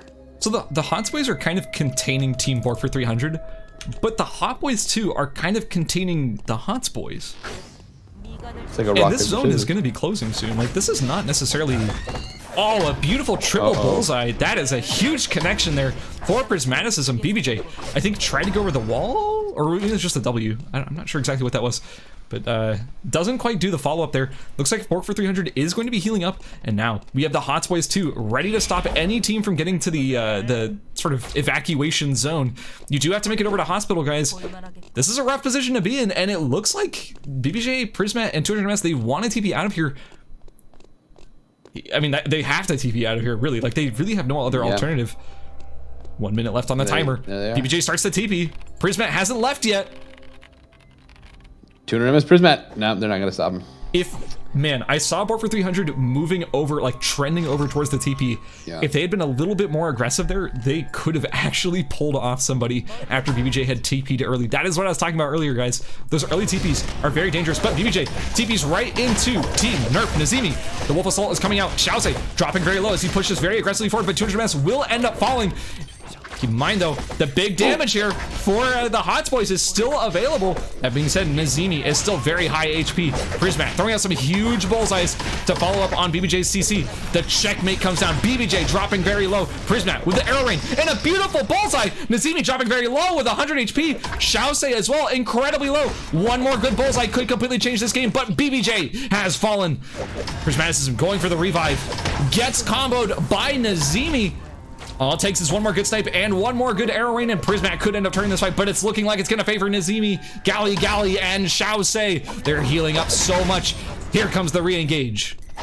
He does not want to, he is just doing everything he can to stop Prismaticism from picking up BBJ Hots. He lands the like 400 checkmates, 500 Night Forks, and that's gonna be it for 200 MS and BBJ Hots both going down to Team Nerf Nazimi with the Adela, Isil, and Barbara composition. Beautiful stuff. That was a really good fight. That's a huge pickup. Like getting the kill onto the Hots Boys. Remember, they were pretty far out in first place right now. They had won both rounds 1 and 2. This is the first time they've really lost a single member of their team, and that is going to be a huge pickup for Team Nerf Nazimi because they're currently in second, trying to break into first. There could not have been a more important target to kill there, and they managed to assassinate 2 members of the Hots Boys. That's 66.6% of the team just gone, just like that. Gone, reduced to atoms. That's true, yeah. That leaves, so we've got, still though, day 4, minute left, day 4, before beginning night 4. We still have 4 full teams left. Oh, nice pull by Homecoming onto Tier 98. Tier 98 dropping to half HP immediately. Beautiful combos coming out of Bork for 300, but the smart bombs are going to absolutely decimate Bork for 300 as Celeste dives super deep onto Burning Sea and Museroy. A nice play with us from Homecoming to pull Celeste out of danger.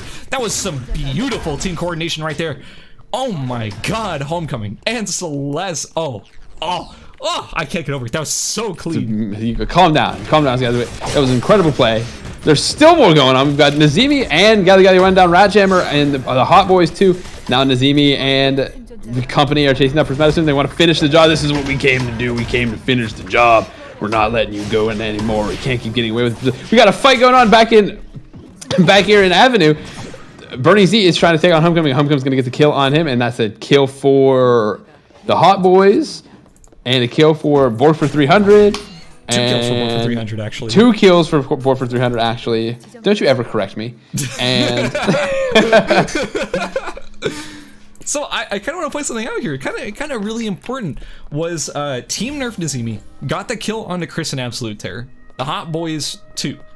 However, Prismat, despite being the lone survivor on his team, came to third party of the fight and actually got the snipe on a Ratjammer. It was a Wolf Assault Wolf coming over, grabbing onto Ratjammer, securing that kill for his team. So despite the fact that he did end up going down, it ensured that Ratjammer would die first, which meant that all of Team the Hot Boys 2 would be guaranteed worse placement than the Hots Boys. That's placement points for the Hots Boys, and it's an extra kill for the Hots Boys. That's a really big pickup there. And also over here in Avenue, we did see the conclusion of the fight between Team Bork for 300 and Team No Practice as Piemaster 7, Homecoming, and Celeste picked up the kills onto Miasroy and Burning Z after they did manage to get away earlier after they took out Tier 98. But hey, they secured the kills, so that is the entire team wipe. And oh my god, that's a lot of smart bombs. 4. That's smart. 9. Bombs. 5.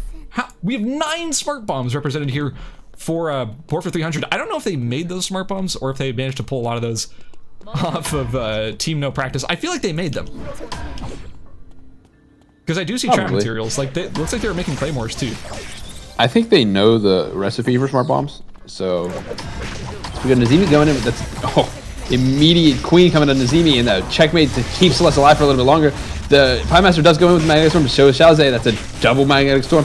Homecoming does get the nice little play with us, and that's a the bombs are going off. The checkmate coming out of Nazimi, juked by Pie Master. Pie Master staying alive like the Bee Gees. That's going to be a Homecoming is getting out. That's a dead Nazimi and a dead Pie Master, but Gali does get the Semtex bomb. The hook, the bombs are going off. Homecoming with a girl in a bubble. This is a huge fight. So that's with the knock up. Holy hell! Gali wants to drop the play with us. Goes off. Gali is still pretty healthy. Thinks he can take these 2 down, but he's kind of backing up. Homecoming picks up Wilson. Wilson wants a little bit. The play with us does land.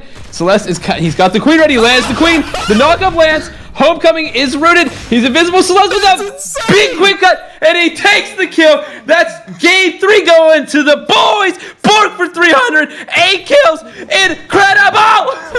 Oh my God, Aesop.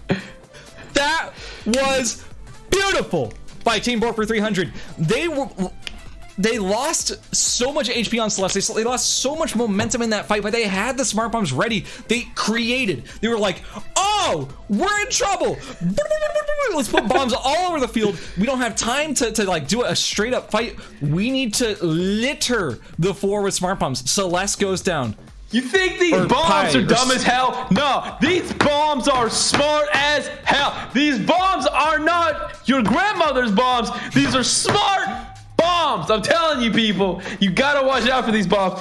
That was incredible stuff. I am impressed. Me too. Like, seriously, the way that fight went down, like, there's so much I want to unpack there. Homecoming lands like 3 beautiful play with us's. If he misses even one of those, it is a completely different fight. Gali in a 1v2 situation where Homecoming and Celeste have almost no HP left, and the fact that he is able to keep CCing Gali is massive. If Homecoming and Celeste were able to back up and stabilize, that would have been fantastic for them to regen, because remember, they do have a Cicella on the team, so she can heal pretty decently on her own, in addition to the fact that they had pretty good food as well. But the thing is that Gali was like full HP. He could have actually stabilized that fight single-handedly in that 1v2 situation, but the fact that Homecoming was constantly stunning him, constantly pulling him out of position, and oh my God, don't even get me started on the smart bombs. The field of smart bombs barely catching Nazimi on the edge to take Nazimi down, barely getting Xiaoze so low in that fight. Like, I'm not speechless because I have a lot to say about that fight, but like I'm speechful. I'm speechful, man. I'm completely speechful at the moment. I only broke my wrist. I just like slammed it so hard. Ow, that hurt again. Ow. But yeah, seriously, beautifully done. Workers' compensation. Homecoming, Celeste, and Pie Master. Team Borg for 300, picking up a 9-kill first place. Beautifully done by Borg for 300. In second place, we have Team Nerf Nazimi, Xiaoze, Gali, and Nazimi with 6 kills. In third place, we have Burning Z, Miazroid, and 298. This is Team No Practice with 0 kills third. In fourth place, we had 200 MS, Prismaticism, and BBJ Hots, the Hots boys, with 1 kill for their team. In fifth place, we had Absolute Terror, Radjammer, and Chris, the Hot Boys 2, picking up 0 kills. And in sixth place, we have Ellison, Little Dojon, and Mitsukuni, Team Lil Cootie Man, with 0 points. That is... The advantage was entirely in Team Nerf Nazimi's favor. Celeste dropped so low. I cannot get over that fight. I want to just like... I want to go back and just watch it over and over. I'm going to set that, like, I'm going to clip it, I'm going to save it, I'm going to figure out how to make a video, my desktop background, and I'm just going to have that playing 24 hours a day. I like look over to my second monitor and I get to see like, oh, this is the part where they put down the smart bombs. Oh, this is the part where they start doing the pulls. Like, seriously, the way they played that was just so good. That was a chef's kiss. So good. I want to send my chef's kiss to everybody. Mwah. So good. That was good stuff. So good. Very impressed. Okay, we have the scores ready. I am extremely curious where our teams are going to shake up after that round, because, I mean, just in theory, Team Nerf Nazimi was in second, Board for 300 was in fourth, and the Hots Boys were in first, and their points were staggered enough that I feel like this should sort of even things up in those top ranks. So let's shoot it over to the scores and see where our teams currently stand. Boom! In first place, we have... You want to run me through it, Aesop? Yes.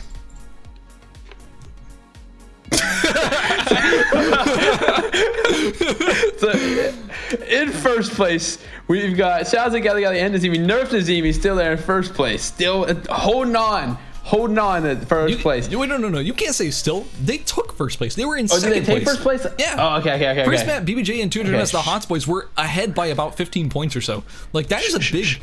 I never make any mistakes. I don't make any mistakes. I need you to hold on. Okay.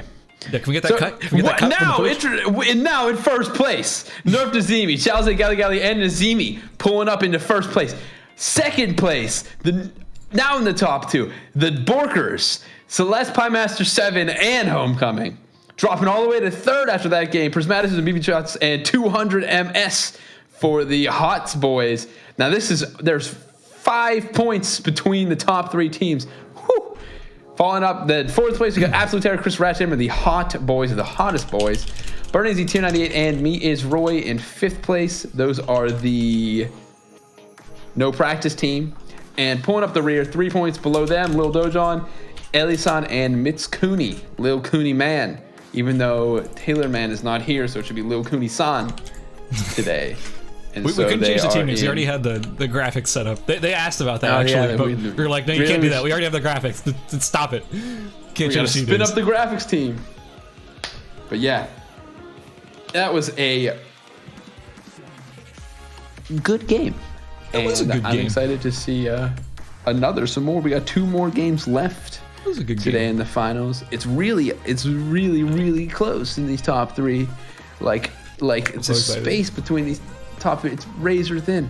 I'm actually so excited. Like, I love a close tournament, and things were looking a little like the Hots Boys were kind of pulling ahead in the points. I was a little concerned. They hadn't lost a game yet. It was looking really clean for them so far.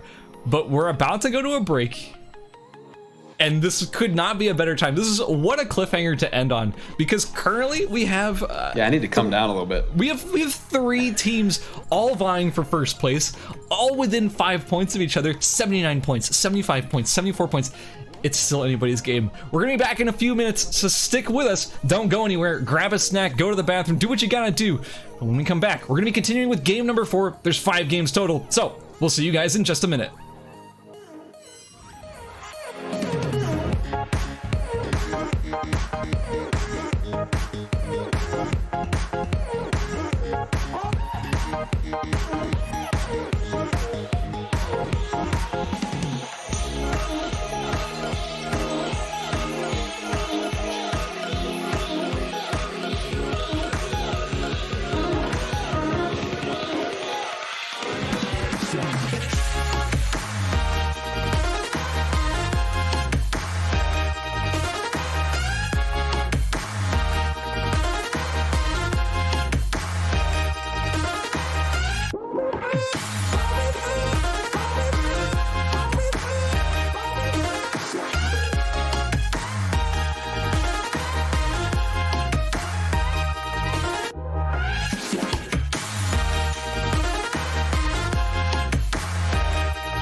Welcome back, everybody. I hope you had a nice little break. I personally had a great break.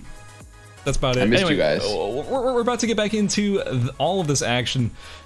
If you missed Game 3, I would highly recommend going back and at least watching the final fight of Game 3, because that was some of the most exciting, like, just back and forth in terms of like who has the power advantage, like which team has the positional advantage, the HP advantage, like everything just kept swinging back and forth constantly. I'd highly recommend watching that fight. But we're down to our final 2 games. We're about to conclude the entire ERCL squad finals. This has been a long journey to get here. But it's kind of all paid off. I feel like we've seen such amazing storylines sort of crop up, grow. Our players, our teams in general have grown a lot over the course of this tournament. We've seen BBJ, Prismat, 200MS. 200MS has played a different character almost every single game. Every single day of the tournament has been bringing something different. So it's like these teams have been changing their strategies over time. They've been growing. We saw in game number 1, Homecoming, Pie Master, and Celeste, Team 4 for 300. They were like, hey, you know what? Alex. Let's bring some Alex. And then game 2, they're already back to Sicela. They already developed off of that strategy. So what I'm trying to make is we've seen a lot of developments. We've seen a lot of growth in these teams. Strategies changing.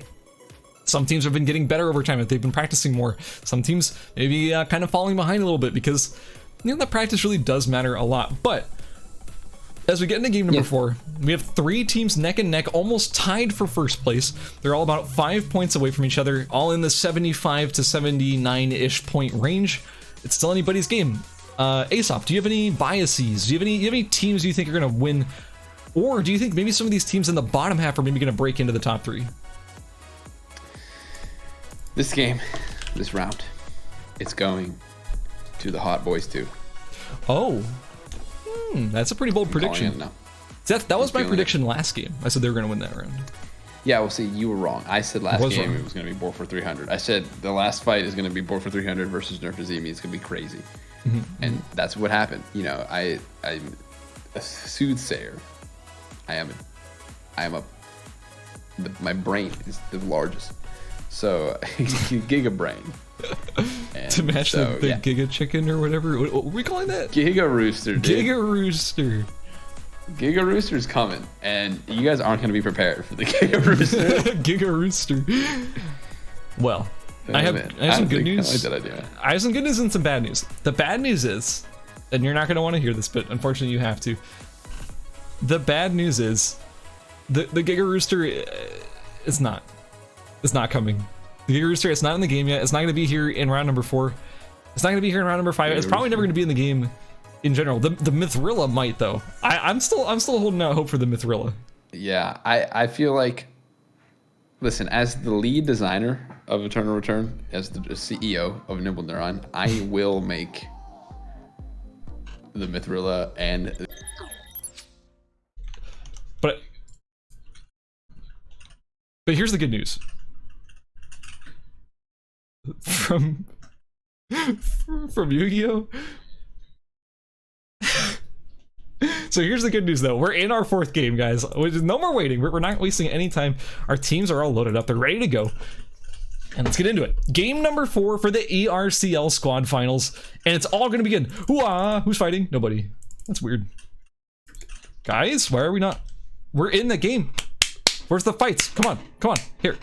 Fight. Fight. Fight. Fight. Fight. Fight. Fight. Fight. Fight. Fight. Ah. Man. Where the... Oh, fight. Fight. Oh, no. Oh.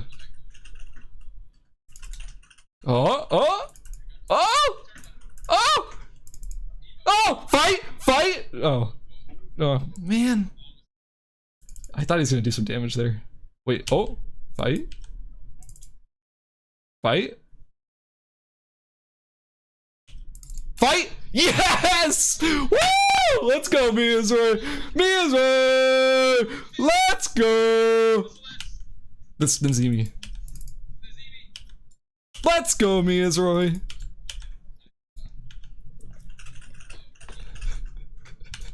do you have your vision disabled? You're just casting on gut feeling. I think this is Chris. I think this is he's the only Yuki in the game. No, there's Little John. Never mind. My bad. My bad. Sure.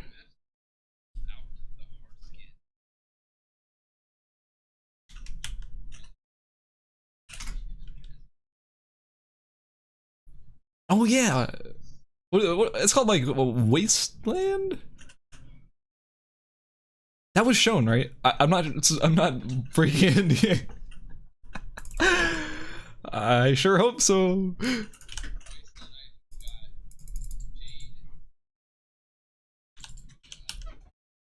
You got King Magnus, or can we say his actual name, or no? That's probably not. That's probably not okay.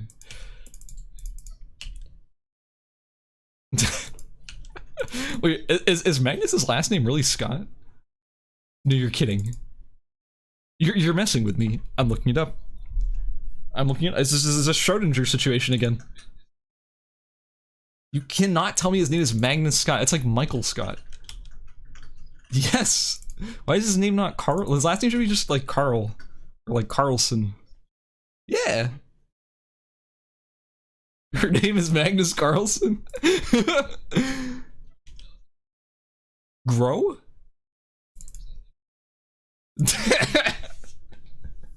Say it ain't so. There's no way. Chess. I know it's Kyle.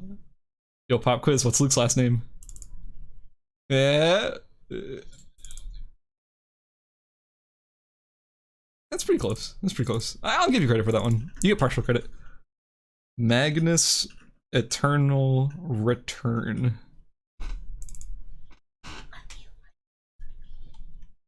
Oh, apparently you've been muted this whole time. Oh, cool. Yeah. I'm alive. Hello. Hello. So yeah, basically what I was talking about was the Giga Rooster, Magnus Scotts, and Adela Grow. I said Barbara's last name was Streisand. That was pretty funny. Yeah. So pretty much a whole lot of nothing was missed. Oh, they did miss the casting from that sick level 1 fight between Celeste and Miyazuri, but it was actually Nazimi and Miyazuri. Speaking of Miyazuri, why not play Kathy? What a goof. He's been playing Cicella lately. He's just been sort of enjoying Cicella lately. I mean, hey, but sometimes you pivot your character, and that's just the way it is.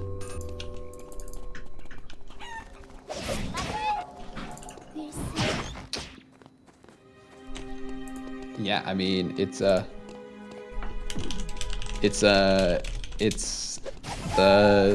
big, but I mean, he's the Kathy guy, you know? Everybody knows him as Mr. Kathy.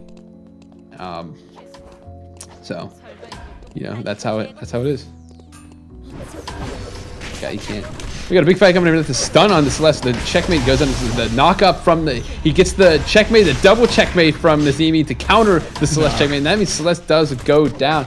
That's the thing with Adela, is that whoever checkmates second kind of ends up winning when you get his Adela versus Adela. Really what it was an item difference. It looks like Celeste, Homecoming, and Piemaster were struggling to get their items online, specifically Celeste, with just very little actually finished at this point. All of Team Nerf Nazimi has so much online, so they knew they could take that fight, and Homecoming and Piemaster just sort of correctly opting to just back up and farm a solo game. Hey, that's a rough position to be in. Losing your third very early in the game, that's not a good thing. I mean, that should be extremely obvious, but for the most part, yeah, they're gonna have to deal with that, and I think they'll do a fine job. But that is a rough position to be in. We also do have the Hots Boys over here farming up the bears in dock. Looks like these bears are relatively uncontested early in the game, and they're identifying this pretty early on and opting to not farm the top side of the map, as most Nadines tend to do. They're changing their farm patterns pretty often, and it's honestly, that's a good adaptation. Was it just me, or did BBJ Hots' name look huge? Does it? It is huge. Why is his name so big?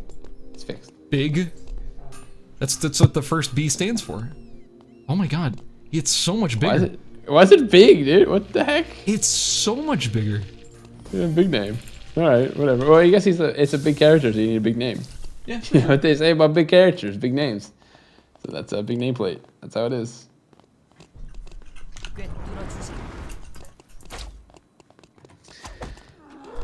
You love to see. I like that little. I remember when I first played Nadine when she, when like early, because she was like one of the fifth, like maybe the fifth or sixth character. I forget. She was pretty early on. Yeah. Yeah. And that little animation would come out whenever you kill an animal, and I'm like, why do I keep like kicking up dust? little like whirlwind thing around you. Yeah. Dust storm. Oh. Big baby Jesus with the big name. Big name man. How Over did you here. want to go in? The charm of the. I don't remember what's in this prophecy. Charm of prophecy does miss.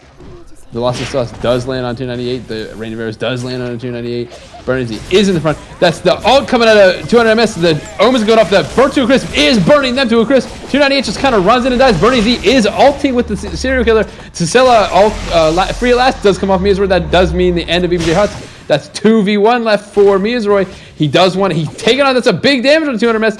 Prismaticism is getting revived, or is reviving EBJ Huts over there. That's going to be a 3v1 left for Mizroy. Wow, the bullseye is going to start coming out, and it's going to land. Mizroy's just going to kind of run away after losing his dear friends, Burning Zed, if you were Canadian. Oh. That's not the end of it yet. Chris is running in. That's Ratjammer is rat jamming his way to the front. That's a big ult coming out, early hit from him, but they're just going to back up. They're not going to get the fight they were looking for. Disappointing from the Absolute Terror's name looks big too. Why we got a big name glitch today? I feel like big head glitch. It's such a big name. What the hell? You remember back like it's like PS2 games. Every PS2 game had like a big head glitch. Yeah. A big head cheat. Why? It was like Madden, big head cheat, Tony Hawk, big head cheat. Yeah. Like why every game had big head cheat? What was the deal with that? You're totally right. I like never. Okay, that is like a part of my brain that I've completely forgotten about. There's a lot of games, in the early every 2000s game where had like, big head. They all had cheats. They all had like a built-in like cheat code type system, and one of them was always just everyone has big heads. Big head. Was that like the peak of humor in like the early mid 2000s? It was like, funny. Oh yeah. I don't know why. It was just kind of entertaining. Every big head. You got to put on the big head cheat. Yeah, that is bizarre. Ooh, Ratchammer, Chris, and Absolute Terror with their big. Their big name. Ratchammer's name doesn't even know what they go. He's trying to have a big name, but even Absolute Terror is just dwarfing it. It's just so much bigger.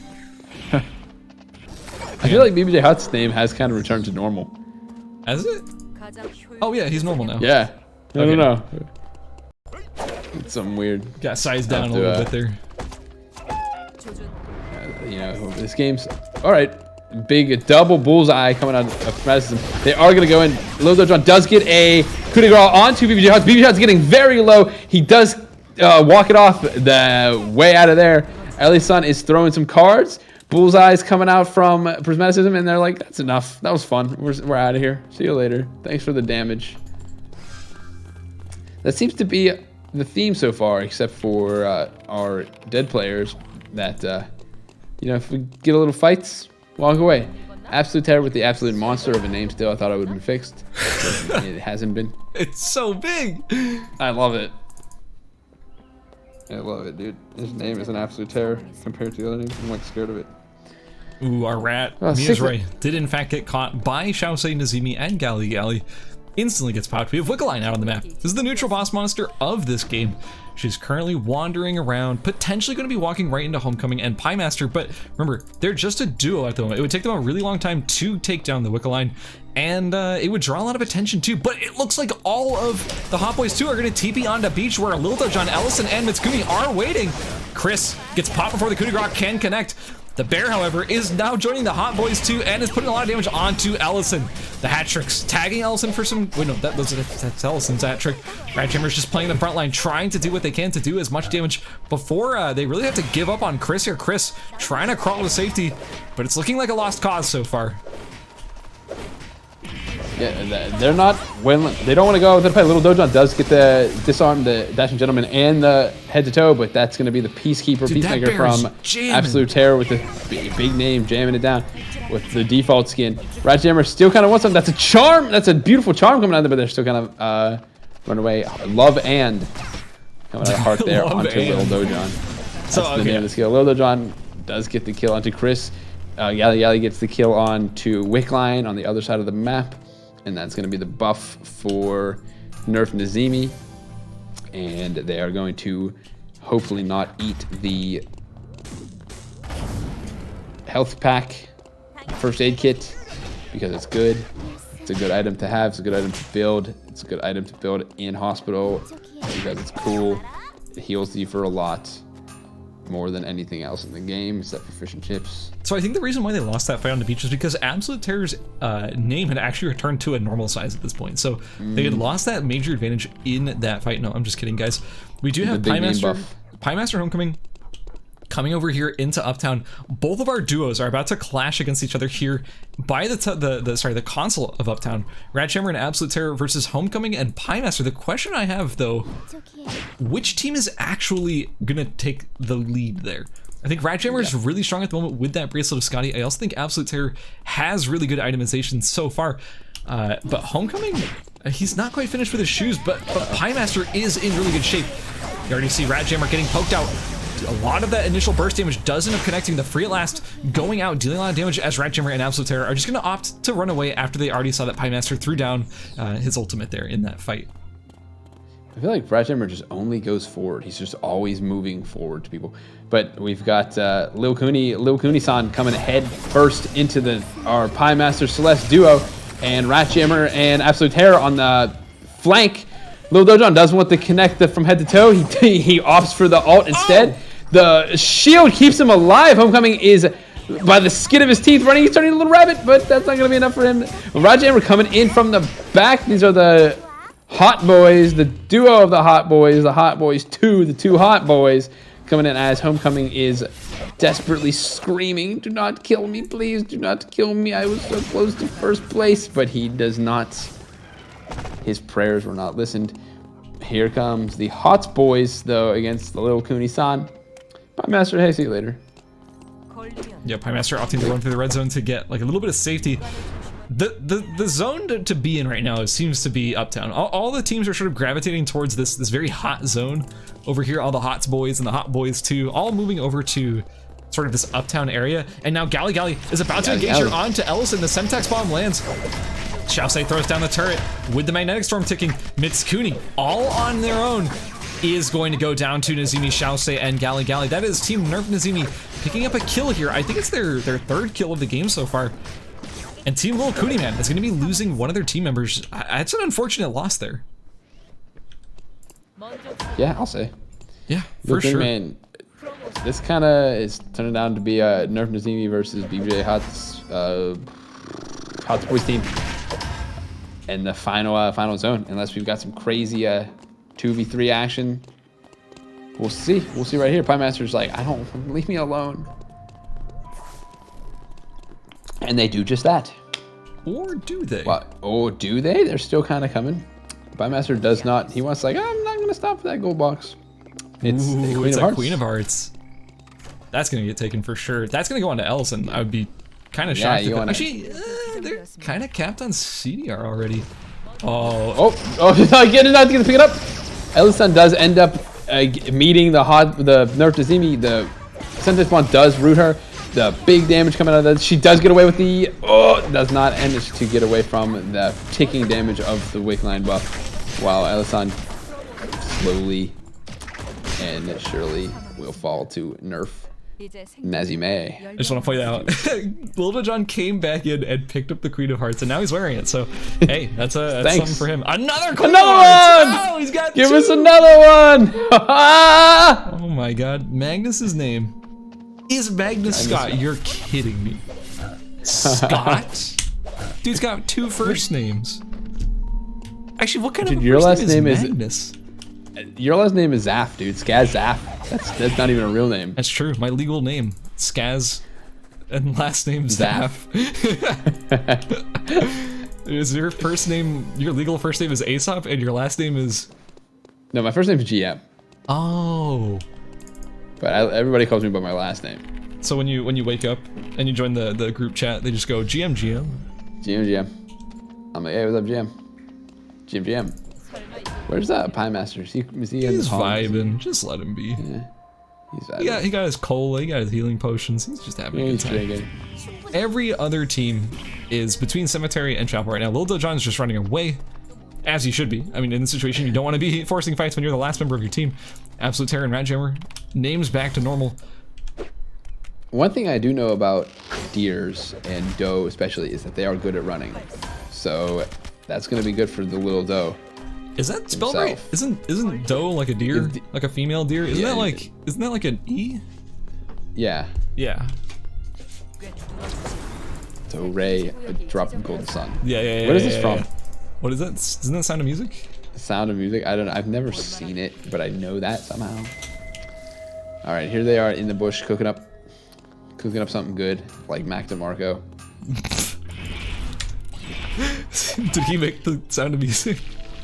No, Mac DeMarco is a singer-songwriter. No, I know he did. I know Mac DeMarco did not make the Sound of Music. Are you kidding me? Good poking coming out from Prismatis in the bullseye, connecting onto Nazimi, dealing about 1,000 damage. Xiaosei drops the ultimate already. See that expanding magnetic cycle, and that means that is in fact the ultimate there. And since they aren't actually going to be engaging off of it, they're going to want to back up and wait for that to come back up. We do have the Queen of Hearts, the second Queen of... Wait, is that the second or the third Queen of Hearts? He has that's two. Third. That's the third Queen of Hearts. Well, I mean, they did get Wickline, so I guess they probably just crashed it themselves. This deck is a little bit stacked. You know, 3 Queens of Heart, 3 Queen of Hearts. That doesn't seem right. Like you should only have one. Yeah, right. This is something. I gotta talk to the casino owner to get to the bottom of this. You got something's afoot. So Gally already threw out a double guillotine and a smart bomb. He got just a donation of 2 remote mines just now, but he's kind of running low on traps. In general, you want to have a lot ready for the final zone. Speaking of the final zone, Cemetery will in fact be our final zone, which is one of the messiest final squares in the entire game. It's a square situated around this console right here, which means that it's really only about half of a final zone. Because you have this big mountain or hill or dirt pile sort of blocking off the other half, which means there's not a whole lot of space to be, especially in these squad game modes where we still have 10 players alive in the final zone. Remember when that final zone used to be, or the used to be right there, right here, yeah. And it was the absolute worst because there was a small strip of land across both of these sides that was still technically in the zone. Oh my god, it was the worst thing on the planet. Yeah, you couldn't play a melee character and win the game against a ranged character because they just dash over the wall or just run away from you. That was a nightmare. Those were the days. Speaking of nightmares, Pie Master's about to be living his if he runs into Nerf Nazimi. Which he did. Is he gonna? I don't think he's gonna make it. I think this might be the end. So here's the trick: if you want to catch the people who are TPing in, you want to stay around this half of the cemetery. Staying by the Hots Boys half is not good because generally speaking, all the spawns tend to be up here in the top half. Oh, Pie Master is dead. Died in the zone, so that's gonna be. That's a kill goal that goes over to, I believe it was, who forced him into the zone? I want to say it was Nerf Nazimi, but that is a job for the scorekeepers. They will be able to figure that out. Keep in mind, guys, the team that forced him out in the red is the team that does get the kill there. That is the rules that we play with. You can't just go to a red zone to deny your kill. So whoever forced him out there is the one that gets the kill. And they also picked up a kill onto the last one, Lil Dojon over there, to drop them into 4th. Big name, Big Dojon today. Oh, dude, he's Big Dojon. This is a funny one. We got a big fight going on. We got Xiaosei is running down right there. The queen goes onto him. It's going to be a stun. That's going to be an easy pick for Nerf Nazimi onto this Rat Jammer. The Rat Jammer is being turned into Rat Jam himself as he is smushed into pieces by Nerf Nazimi. That leaves Absolute Terror alone in between these two teams, just saying, please don't look in this bush, please don't look in this bush, please don't look at this bush. And Nerf Nazimi is going to try to start making their way towards that final zone, and it looks like they're going to look in the bush. Yep, but they can't be bothered. They're like, yeah, that's only one guy. So the last fight is heating up. A lot of traps going on in this last zone. Gali is going to try and put the Rebel Assault to get some of that, clean up some of the zone. The early little turret from Jose. Jose is running in, trying to get the stun off. He's forcing the Hots boys away. The Burn to Chris does come out. That's a big damage. Jose falls to that. Fear onto Gali. The checkmate comes out on Nazimi. Big damage, a big knockup coming on Nazimi. Another 2v2 left here. Big auto attacks coming out of Absolute Terror. Comes towards Little Pete. Absolute Terror's got looking super healthy. He's kind of in control of the zone right now by himself. Misses the 11 piece, the 11 charm.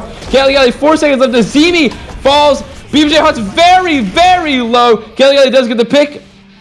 Does get the kill. Absolute Terror is healing up. It's a 1v1v1 in the last zone. Gali is going to fall to 200 MS. Absolute Terror versus Prismaticism. This is a end of Absolute Terror. Big placement. Second place for Absolute Terror, but the win goes over to the Hots boys. 6 kills. I did it correctly this time. 6 kills out of the Hots boys. Prismaticism staying alive. Only 1 person left. Game 4. Hots boys. Big W. Cool stuff. Cool stuff. What do you think about that one, Scaz? That was an insane final fight there. It looked like a traditional 3v3 where you had Shousei, Nazimi, and Gali kind of being forced to run into this zone where all of the Hots boys had already set up all their traps. You had some I want to use like double guillotines that were already still down. You had the squirrel traps everywhere. You had Shousei, sorry, not Shousei. You had Gali trying to clear away some of that trap pressure with the Rebel Assault. That ISOL W, that big cone, it deals damage to traps. Is one of the few, or the only skill in the game, I think, that actually can deal damage to traps. It's not just an auto attack modifier. Yep. But what it ended up being was this weird 3v3v1 situation as Absolute Terror showed up and kind of shook things up a little bit. He played a factor honestly, I think that fight may have actually gone in favor of Team Nerf Nazimi if he hadn't arrived in the fight. It was a very, very interesting situation there, and I gotta say, this game was huge for the Hots boys and for Team Nerf Nazimi because it was a 6-kill game for the Hots boys, an 8-kill game for Team Nerf Nazimi, but the Hots boys came out on top, which means that their points are not that different because the kill advantage went to Team Nerf Nazimi, but the placement advantage went to Team Hots boys. So their points should all end up being around the same point, should be pretty similar in their placement. I think we saw whenever Absolute Terror was hiding in the bush and Nerf Nazimi they saw him, but they didn't really engage on him. They didn't really try and get the kill. I think that might have ended up putting them into 3rd place just because of that, with leaving him alive and allowing him to come back in and kind of put the damage onto it, kind of shake things up a bit, kind of ends up having them drop in 3rd. So that's crazy. Yeah, that's how, that's like the butterfly effect, you know what I mean? Oh, totally. Yeah, and one more thing that we have to point out there is that technically there should be another kill that we didn't see on the leaderboard there at the end that could have gone to one team or the other based on Pie Master dying to the zone, which I think might have, you mentioned it earlier, I think that might have gone to Team Nerf Nazimi, which would matter a whole lot. Like, if it's Team Nerf Nazimi that ends up getting that extra kill, that could be the difference between them being in 1st or 2nd right now, because they were in 3rd place, but they had 2 more kills. Like, it should be really close at the top there. And also, Bork for 300. They did not have a great game this game, but they were in contention for that 1st place spot. Remember, they were in 2nd, basically tied for 1st. But they need a better game in game number 5. We are down to our final game of the night. It's not started yet, but we are down to our final game of the night. It's still, well, maybe it's not anybody's game at this point. It's definitely close at the top ranks. I feel like some people's game, but it's not everybody's game. Yeah, I think there's some teams, if you're at the bottom of the leaderboard, it's going to be pretty hard for you to find 80 points in the last game. But hey, anything's possible. Anything's possible. Maybe they just wipe the entire lobby, no one else gets a kill, and everyone simultaneously dies in 6th except for them. Actually, no, that would actually make them all 2nd. Maybe not. Who wins in that situation? You know what I mean? I'm getting confirmation from our scoring team. Gali, so Team Nerf Nazimi, does actually get the extra kill for pushing Pi into the zone. So that is going to be them at 9 kills instead of just 8, which is a pretty big deal. It's a big difference. 8 kills versus 9, that's an extra 3 points. That's really good. So yeah, that's pretty exciting. Yeah. Going into our final game, Aesop. Yep. Do you think we're gonna, I say it every time, We're here in the finals. We're gonna see any changes, pivots, composition swaps. No. The answer is no. The answer has always been no, by the way. I'm betting. I don't know. Betting on no? It's close. I don't know who's going to win it. I'm going to say 4 for 300. They're taking it home. They're taking it? They're taking Okay. home the last. They're taking home the last game, and we're going to have a tie for first place. And yeah, I have no idea. Well, I've got good news and I got bad news. The good news is that our scores are ready. We can go over to them right now. Let's go over the scores right now. The bad news is that Celeste, Pinemaster, and Homecoming, board for 300, are currently trailing by about 36 points. They're currently in third with 80 points. There's not a bad result, guys. Hey, third is not, hey, if you end up at third, it's not too bad. However, despite getting first in that last game, Prismaticism, BBJ Hots, and 200MS, the Hots boys, are currently in second with 110 points, just barely beaten out by Team Nerf Nazimi. Shaosei, Gali, and Nazimi with 116.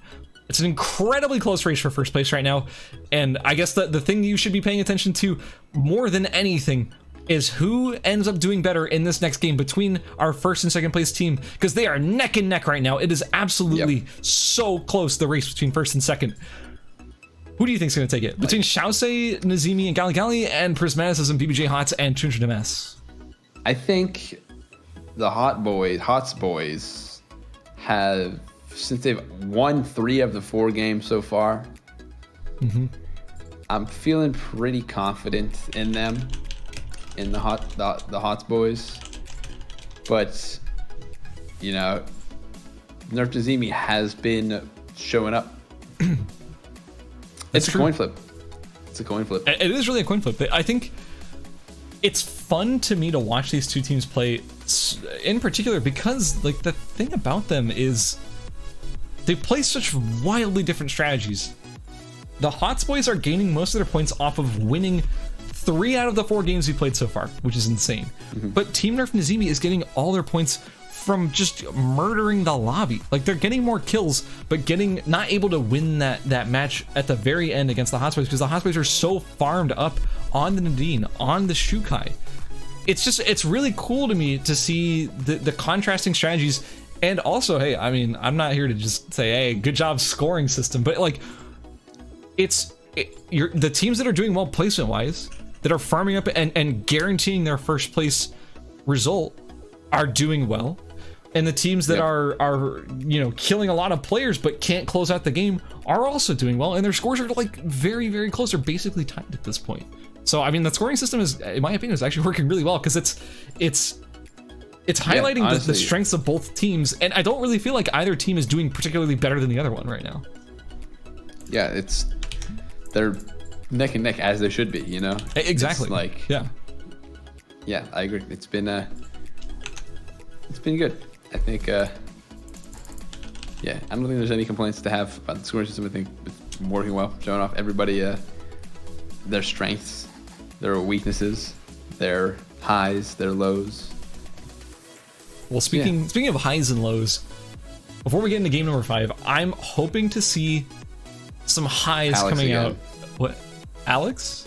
You want to see Alex? Yeah. I have a feeling we'll not be seeing Alex. Even Lil Dojon swapped off of Alex last game. Remember, he was on Yuki last game. That's a character change. He wasn't playing that Alex anymore. We saw Homecoming switch off of Alex in game number 1. I was so excited when today started and we had 2 teams just confidently slamming Alex, because I was like, they know something that I don't, and I'm really excited to see what they bring. And they have all switched off of him right now. So yeah, I guess not. Any other? What else? I think everybody's just gonna be like, you know what? I'm cool with it. I'm cool with my team comp. Miazure was the winner of solos and duos, right? Correct? Am I remembering that correctly? Miazure won ERCL solos. Miazure won ERCL duos.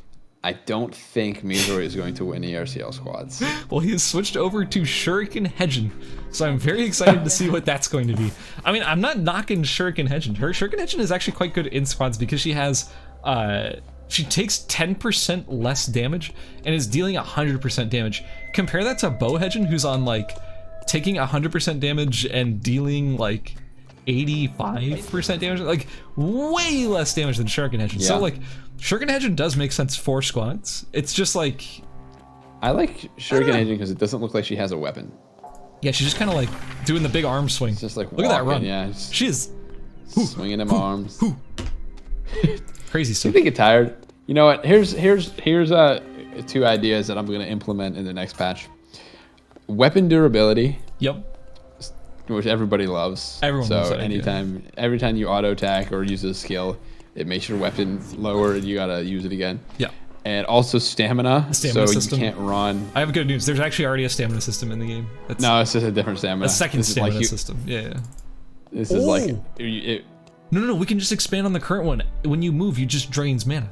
yeah, that's a good idea. Yes. Moving costs SP. Yes. That's brilliant. You have to hydrate because That's you get really good. Yeah. Like when you're running a marathon, you want to like Yeah. drink water or whatever. Or Yeah, and then I'm gonna add electrolytes. hunger and thirst meters as well. yes.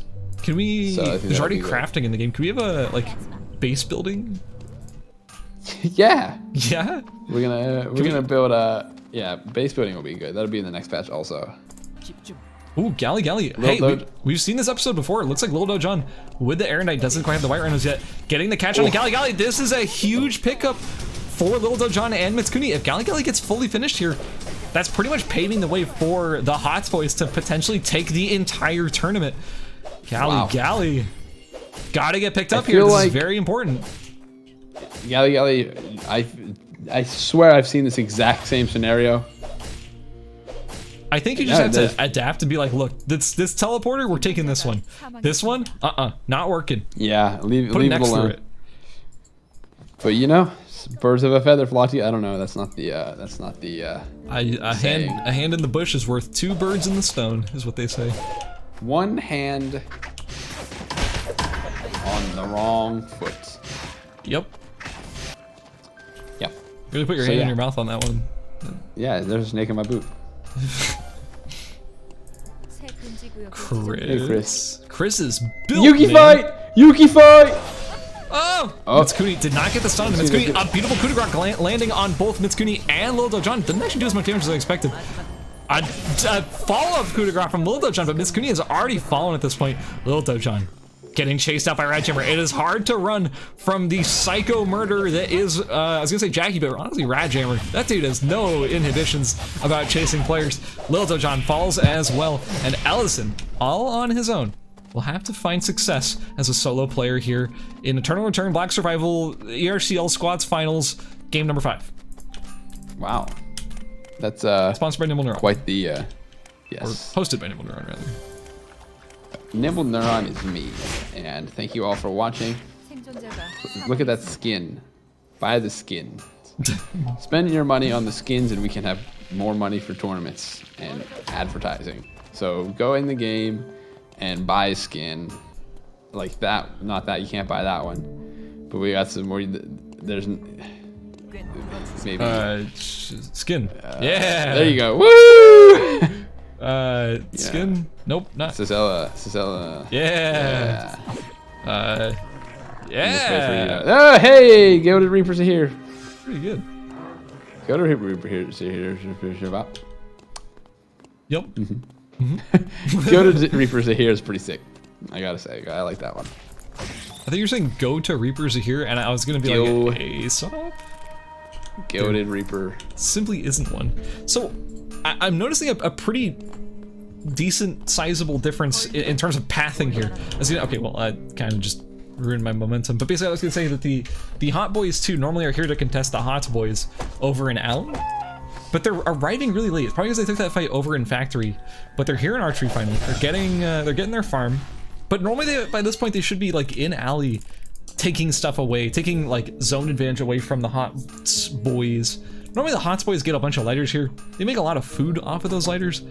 Yeah, But they kind of haven't been able to because of the sort of aforementioned getting pushed out of the zone early by the Hot Boys.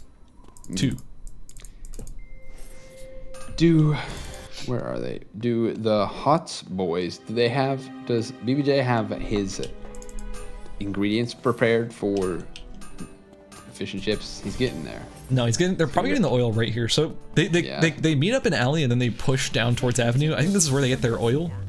They get all their lighters in alley and then they get their oil in avenue, which is kind of a cool strategy. I do respect that strategy. And they probably pick up the potatoes right here and the TB out. Oh, the gears are turning in my head right now. This is so smart. You can hear them. BJ's going to the Hyperloop, but that's not where the Hyperloop is anymore, goober. We moved it. Yeah, we can't. To be fair, I make that mistake all the time right now. Like, I've definitely been like, cool, I can take Wick, and I like get to there, like in the zone, and then the TP is just not there, and I'm like, oh, I guess I'm just dead then. That's unfortunate. Yeah, but oh, here she goes into the Why are you on the left side? Let's check the box. Yeah, they're in the cringe corner. Oh, there it is. Checking the box. Oh, I respect the ramp though. Yo, if you're up here, not cool. That's on the ramp though, respect it. Yeah, you could do a gnarly tray flip off that ramp into the. Ratchammer is running down Celeste. That's gonna be a big engagement for the Hot Boys. Piemaster doesn't take that sitting down. He's going to put down some damage from his turret as well. The big free at last coming down from someone across the map. They want to get in on this action. The Peacemaker, I forget the name of it, is going off to stop things. But who we got in the fight there? We got Burning Z off on the side. He's going to end up picking up the down onto Chris. But Mizroy wants a little piece. He's going to go in. He's going to ult. The 5 omens are ticking. That's going to be a route onto Homecoming. Celeste is getting very low. Tyr is putting the big stun coming out from the Adela. Burning Z is very, very healthy. He's taking on Homecoming. Homecoming with the go to bubble. Piemaster is the last one alive. He's staying alive. BG's, I made that joke already. Staying alive, they kill one of them. Double magnetic cyclone onto Mizroy. Mizroy is still, he misses the charm of the damage one. Oh my god, I forgot the name. Piemaster is getting up. Homecoming, Tier 98 and Burning Z are very low. Celeste has fallen. What is going on? Chris is stunned. These two goons are hiding in the bush.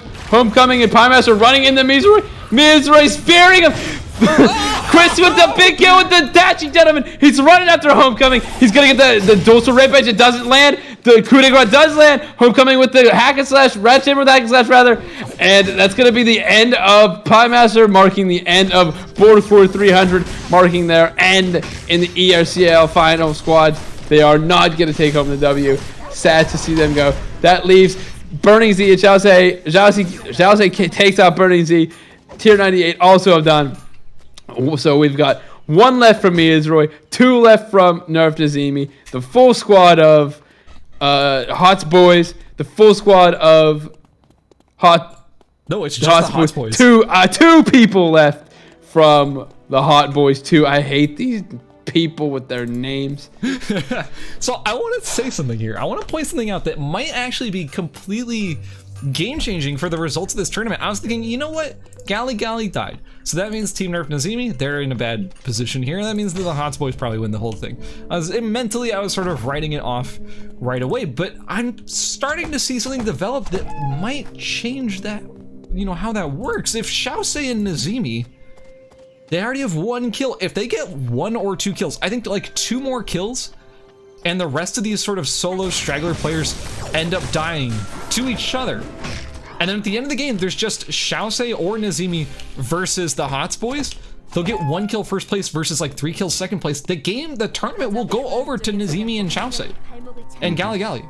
Like, there is still an avenue where Team Nerf Nazimi does end up winning this. This is not over yet at all. There are plenty of opportunities for Xiaosei and Nazimi to pick up some of these straggler players, to win the 2v2 against Chris and Ratjammer.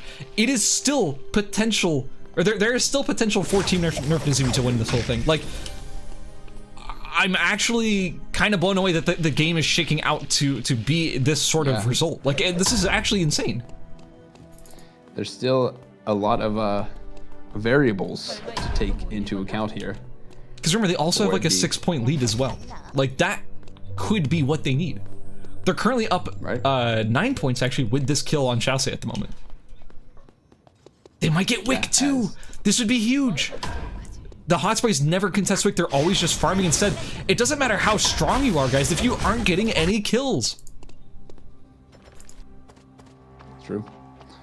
And you think they'd go for Wick because, you know, that's some stacks. That's a couple stacks for the Prismat Nadine.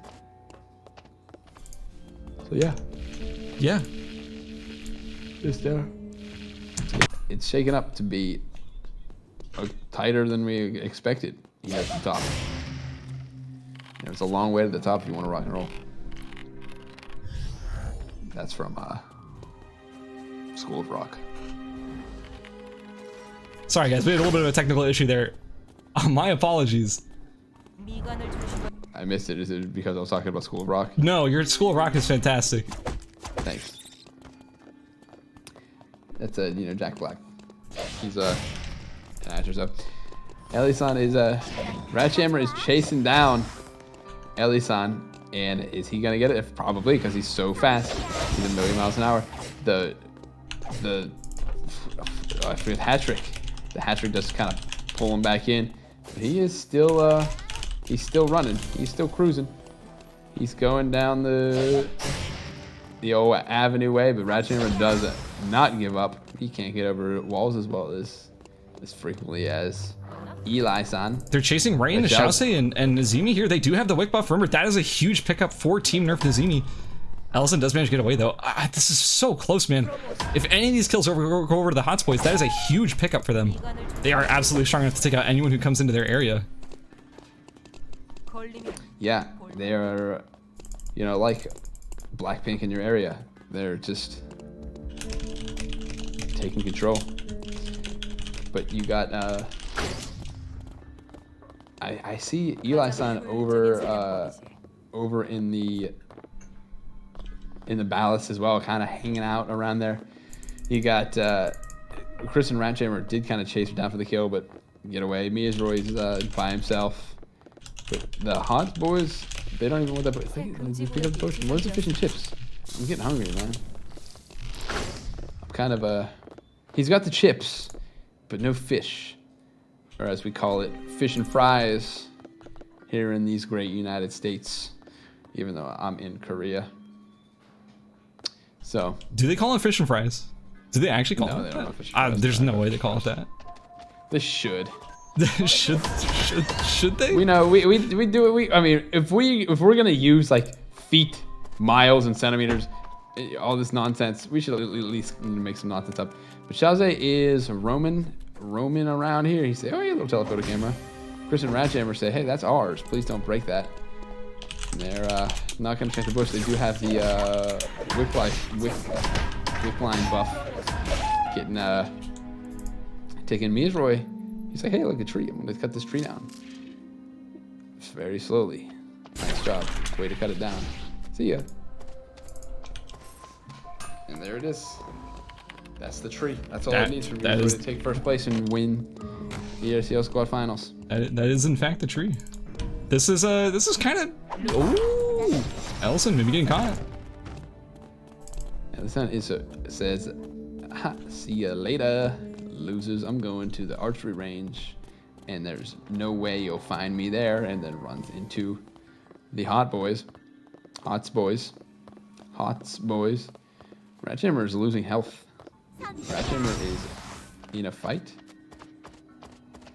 But we're following the Queen of the Rats, Eli-san, BBJ Hots, Ratchammer, and Nazimi are brawling. Ooh. He wants to get a stun. But these are the kill pickups they need to get. This is actually huge. He has the Queen primed. He's kind of pursuing right now. This might be it. He's quick. That's not it. They're in fact going to get away. Nazi-ime. And they go to the pond right in front of the two remaining Hot Boys. That's a dashing gentleman onto Nazimi. The checkmate comes out just to keep him alive a little bit longer. Both dual sword rampage. He's going to save up the coup de grace does come in. Is it going to take out Nazimi? Nazimi's still alive. Shazay is putting down the damage onto Chris. Nazimi is not going to fall quite yet to Ratchammer. The hack and slash misses. Ratchammer is just going to run. How did everybody make it out alive? Oh my god. How is this the result here? I don't know how everybody lived. I am baffled. I thought for sure the Wickline VF enhanced buff would be enough to take out Chris, but alas, I was wrong. Mr. Roy is here to take out Eli-san, but Eli-san's turning it back around. Did Roy get his ult canceled? No, he's holding on. No, wait. He doesn't have it. I was looking at the wrong guy. The charm of the Nomad comes out. The charm of the Prophecy, not quite yet. He wants to get the fear. He's waiting for it. Eli-san is auto-attacking for his life. This is quite the little brawl over here. Look at these little boys kind of just attacking each other. They're just having a grand old time. Who's it going to? The Charm of the Prophecy does land. The hat trick does land for Eli-san. They're just kind of... Oh, but meanwhile, Xiaoze over here does end up getting very low to Chris. Chris wants it. God. Chris is like, I'm not coming. The remote mine's coming in. Xiaoze does not die. Chris, on the other hand, he does. He goes down to... That's 2 kills onto Nerf Nazimi for... against the Hot Boys. That leaves 3, 4, 5, 6 people, 7 people left, and only 4 for the Hot Boys to try and close this gap. 3 kills for Nerf Nazimi. Things are looking promising for them. Honestly, yeah, it's a weird situation that I was outlining earlier, and that situation is kind of coming to fruition here. We have Nazimi and Xiaoze. They picked up 2 kills. They're going to run all the way to hospital to try to TP back into the zone. Yeah, they have to. They're getting sort of like quarantined out here with all the squirrel traps. This is not a good situation to be in for them. They know their only avenue to get back in to Forest, not to Avenue, is to take this teleporter over here to Forest. And if they do, they might catch Ellison. Here comes the TPs. Right there. There's one. And in between. They're surrounded. And they see her on the console now. Uh-oh. That's a camera. That's a camera for Ellison. And Larry Ellison here from Oracle. He is going into the beach. He does live. He doesn't. He's going in. He's like, hey, look. They couldn't possibly know that I'm here. Not dead to zone yet. And there is the end of Ellison. That is a kill. Almost. No, that goes to Team Nerf Nazimi. Yeah. 100% that goes to them. Yep. This actually might... This is insane. This actually might go to Team Nerf Nazimi. I thought there was no chance after Gali died right at the beginning, but their fate is not sealed. They have picked up 4 kills already to BBJ, Prismat, and 200 MS's 0. And remember, they were already up by 6 points coming into this final. This is anybody's game still. Yep. I think if the Hot Boys take out Roy, or if they take out Xiaoze and Nazimi first and knock them into 3rd, and then pick up Roy and knock him into 2nd, I think we're gonna have, I don't know, I can't calculate it in my head. As you can see earlier, I didn't even know how to count. 4 plus 3 plus 1 or something.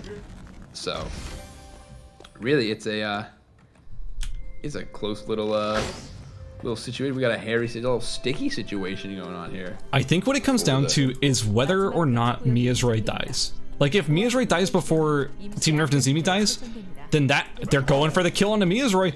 If I am Team Hot Boys, you need to kill Xiaoze and Nazimi first. You cannot be killing Miyazroy first. That is a potentially massive mistake. Yeah. There it is. Miyazroy goes down. That means the Team Nerf Nazimi has secured 2nd place. I don't even know. Maybe the game. I don't know. This is close. I think if the Hots Boys are able to take out both of the remaining Nazimi nerfs, then we might see a close, a real fight for the top 2. 6-point lead. This is quite the... This is actually insane. This is completely insane. I'm pretty sure, I could be wrong, but just on paper, I want to say Nazimi and Xiaoze have this in. Like, I think they just win. Yeah. Even if they lose this match, at this point, I don't think it matters. But I'm not 100% sure, so it's still anybody's game. But this might be one of the most insane, like, 2-person in a squads tournament comebacks I've ever seen in my entire life for this game. If they get any downs here, if they get to drop a single player, they're guaranteed to take the whole thing. For sure. So they need to find their target and burst them down with a like one big Adela combo. Big bullseye. The bullseyes are coming out from. That might be it. They are. The knockup goes in. Zaze and Nazimi are rushing in. They want to get on 200 MS, but the burn to a crisp is burning them to a crisp. That's Nazimi getting very low, and Prismatic's going to take him out easily with the quick, not even dropping, not even falling. It was never in doubt for the Hots boys. But now we've got to see a little something here. Now that we get the final score, as the Hots boys take game number 5. 4 out of the 5 games go to the Hots boys. They might, and they may still not even win the whole tournament because their kill count was so low. But that was a beautifully done, like beautifully executed victory by them. I can't get over the fact that they've won 4 out of the 5 games tonight. That's insane. Like, yeah, their play is so safe and consistent. They always make it to the end, but by being so safe and so consistent, they're so consistently not getting a whole lot of kills. But either way, that is one heck of a result there to sort of have to calculate. So we're gonna be calculating our scores here, and we're gonna let you know who ended up winning this whole event. And I gotta say, it's gonna be extremely close. In first place for that last match was 200 MS, Prismaticism, and BBJ Hots, the Hots boys, with 3 kills. In second place, we have Gali, Shousei, and Nazimi with 4 kills. Second place. In third place, we have Burning Z, Miazroy, and Tier 98 Team No Practice with 3 kills. Will that 1 kill plus the extra 6 points lead that they had going into this round for Team Nerf Nazimi counteract the point difference between the first place placement and the second place placement between the Hots boys and Team Nerf Nazimi? I mean, I don't remember exactly what the placement points are worth between first and second off the top of my head. Yeah, I think it goes to Team Nerf Nazimi. I think it really does. Like, I think so too. That they just had it. I think that Team Hots boys needed to have a little bit more aggression. They needed to have more presence on the map, knowing that all of these teams had lost a member at least, and they need to play cleanup crew and make sure that no one else dies without them being involved. Mm-hmm. The Nerf Nazimi ends up getting a bunch of kills throughout the day, just not enough to.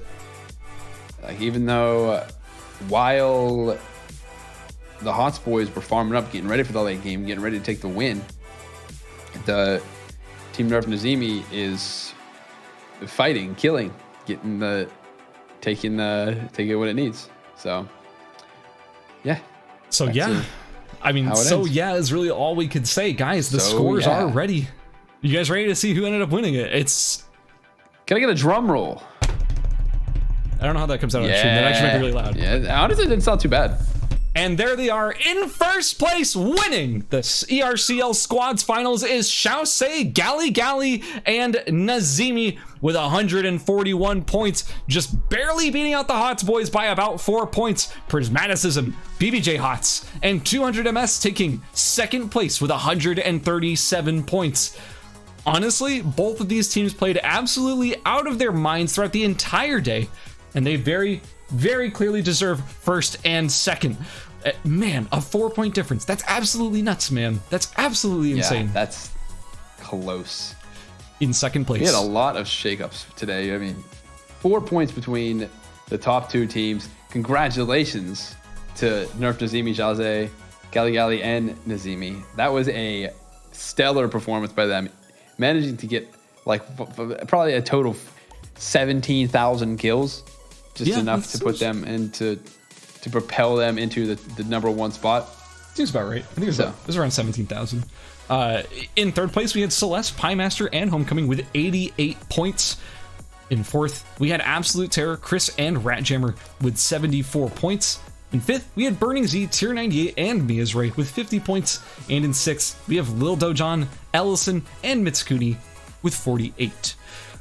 And that is going to be the conclusion for the ERCL squads. That is going to be the final results after everything is calculated. Congratulations one more time to Team Nerf Nazimi, Shousei, Gali, and Nazimi for their first place placement with 141 points.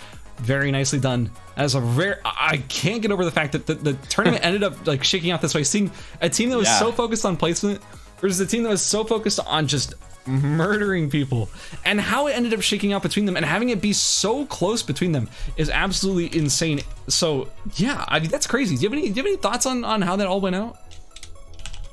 Nope. Cool. I mean, that's why we pay you the big bucks, man. Like that real articulate, beautiful analysis. Really though, like, do you want to just sort of unpack the strategies and like how it ended up working out, the final scores, everything? What do you got? It's very, I think, you know, people are like, oh, you know, they won 4 out of 5 games, but they didn't win the whole tournament.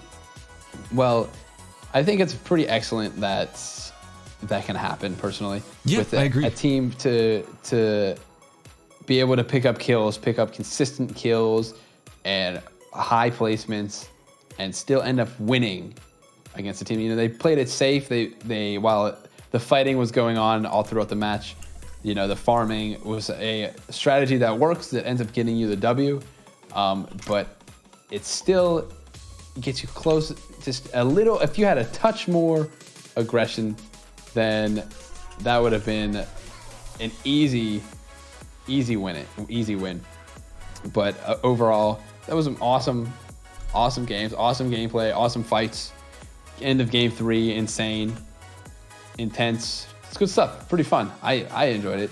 You know, even though I'm exhausted from waking up and screaming, I am excited, and that was pretty cool stuff. I gotta say. You know, I had a good time too. What was the total kills? Hang on a second. Nazemi had a total of 8, 9, 15, 24, 28 kills. That's insane. That's over 5 games. That means they were getting over 5 kills per game on average. Yep. That's crazy. Yeah, in total, plus the 9, 10. I can't read these numbers. 9, 10, 16, 17, 18? 18 for the Hots boys. So they had a difference of 10 kills between them. That's a lot. That's a lot. That's 2 kills a game. That is actually so much. So yeah. I mean, yeah, you gotta. I mean, I can't say this enough. Not only do you have to get good placement, you have to get good kills as well. And it's not like Team Nerf Nazemi did not get good placement. They had very consistently good placement throughout the entire tournament. That is not something that you should, you know, be like, oh, how did they do that? I mean, they had 18, or not 18, they had 10 more kills. They also had good consistent placement. They just weren't getting first, but they were very consistently getting second and third. And I really think that at the end of the day, that is sort of what is so, you know, special about that situation to me, is the fact that, like you mentioned earlier, winning is not everything. Like winning the match in placement is not everything. If you spend your entire game farming, if you're just farming animals the entire game, then you show up to the final square and kill and win, that is not enough. You need to also have, you know, kills. You need to be fighting people. That is a big part of it. Yeah. So before we get too more deep into this analysis or anything, we do have an interview with some of our winners here, so I'm going to be pulling them in. We're going to have a discussion with them and see what they have to say. Cool. Xiaozhe. Hi. Hey, how's it going? Congratulations on your win. Thank you. It was a really fun tournament. Thanks for hosting everything. Yeah, my pleasure. So I would like to ask you a few questions about your victory. You guys just barely broke into that first place position right there. It was very close between you guys and the Hots boys. What do you think it was that propelled you guys just barely over them? What was it strategically that you guys ended up doing that helped you secure that victory? Well, the Hots boys were definitely a really strong team, and their comp was undeniably probably the best, like, well thought out comp in the tournament. And then with the stacking Nadine, like, we just wanted to prioritize either if we could find them like in the early or mid game and getting them up, like not at that many stacks, or either just like ignoring them and letting them stack and just taking out the other the rats that were left from like other skirmishes on the map. Because I think what like made the difference between like the 3-4 points, that the difference was probably just the 1 or 2 kills that we got over them, despite like us not achieving like first place. Yeah, I mean, the fact that they won 4 out of the 5 games, but you guys just had so many more kills than them over time was what eventually ended up giving you that victory there.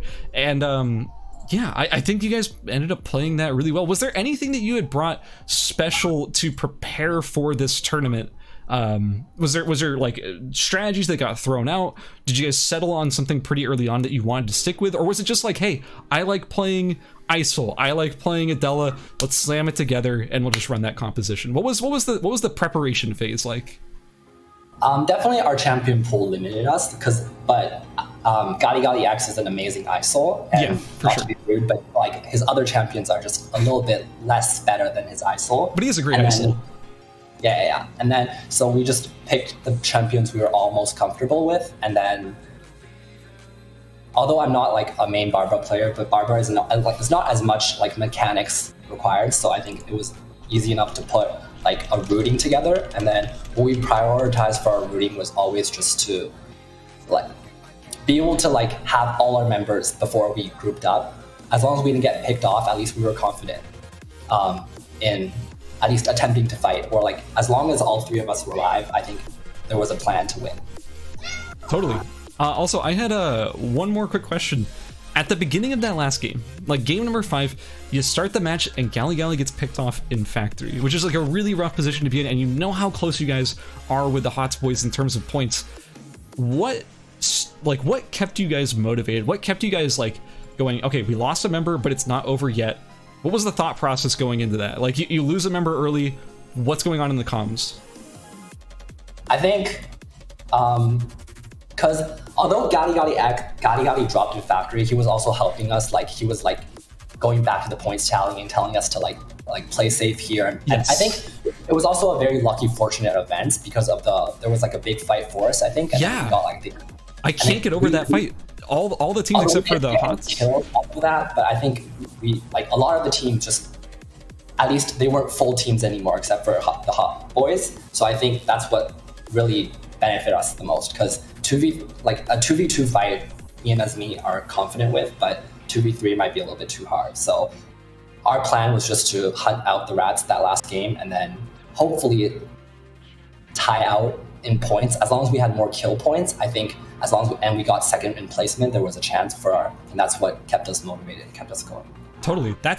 Hey, I love to hear it. Like when I was watching the match play out, I was like, as soon as I saw Gali go down, I was like, it's probably going to be a clear, easy victory from this point on. But then once that forest fight started, everything sort of transpired in the way that it did. Suddenly there's not a single team on the map that's not the Hots boys that is a full team anymore. And I'm like, wait a minute, they can just, if the Hots boys aren't taking fights, Xiaosei and Azimi can just run around and try and take their fights, get their kills, and end up just barely beating them out. And that's exactly what happened. I was totally blown away by the way the events in that match ended up playing out. Completely crazy. Congratulations one more time for winning the tournament. Like, that is an absolutely insane result. Congratulations. Are there any shout outs you want to give? Anything you want to say, like thank your teammates, things like that? The floor is yours. Definitely just to thank my teammates, because I think because we're all friends in real life, and it was just a really fun experience, like practicing for the tournament and then just playing together. And it was really fun to participate in such a big event. And once again, just thank you for hosting the event. Oh, well, yeah, no problem. That's actually, I didn't know you guys actually knew each other in real life. That's really cool. Well, thank you again, Xiaosei. Thank you for stopping by. Thank you for giving us great games as well. And I wish you a lot of luck in future events going forward. Okay, thank you. Thank you. Well, guys, that is going to be it for us here over at the ERCL. This actually doesn't just conclude the ERCL squad event. It actually concludes the ERCL Season 1 altogether. So it's been a long journey. We had ERCL solos, we had ERCL duos, and now we just concluded with the ERCL squads. It actually was a longer journey than even I particularly expected. We started over in March, and we're just now wrapping up Season 1, so thank you all for joining us. And I really hope that you are looking forward to Season 2, whether it be watching it, participating in it. It's going to be bigger and better than ever. So be looking forward to that, and keep your eyes out for future ERCL events and just other events in general. We'd like to host more sort of side events as well, and additionally, hey, we'd also like to maybe shake up the rules a little bit going forward with Season 2. So keep your eye out for that. Aesop, how you doing, buddy? I'm doing good. You know, Season 2, buy some skins. Well, that's another thing I want to say.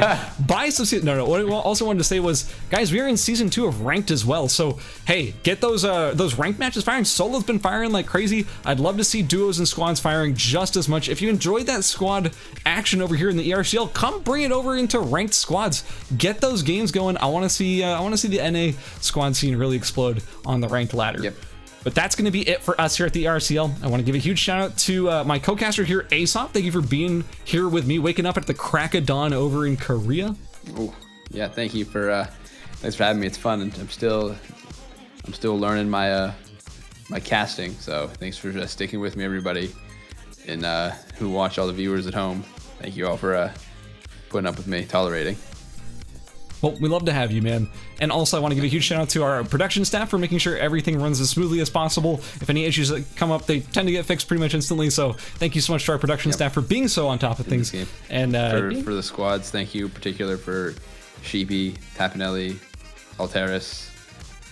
Was that the squad for today? Yeah, squad for today was Sheepy, Tapinelli, and Alteris. And I think also Winterheart also came through, did a lot of good stuff too. So thank you all for all of our tournament mods, for doing everything that you do. We love you guys, and we could not do it without you. We appreciate all the support. And all of you guys at home, thank you for watching. Thank you for continuing to support ERBS Esports. We love having you. Have a wonderful evening or morning if you're in Europe, or something like that. Take a nap. Or and say good night, Aesop. Night, Aesop. Yeah, everybody tell me sleep well. Thank you all for watching. Thank you all for playing Eternal Return. That means a lot to me, to make this insane game a game that people play. That's crazy to me, you know. But yeah, thank you, everybody. Back in my wildest dreams when I started working here, you know, 2 years ago, I wouldn't have thought, yeah, there's gonna be a whole squads tournament, and you're gonna be casting, and people are gonna watch it. Not in a million years. That's crazy. Yeah. So thank you guys. Seriously, thank you all for supporting ERBS Esports. And that's gonna be it for us. Have a wonderful evening.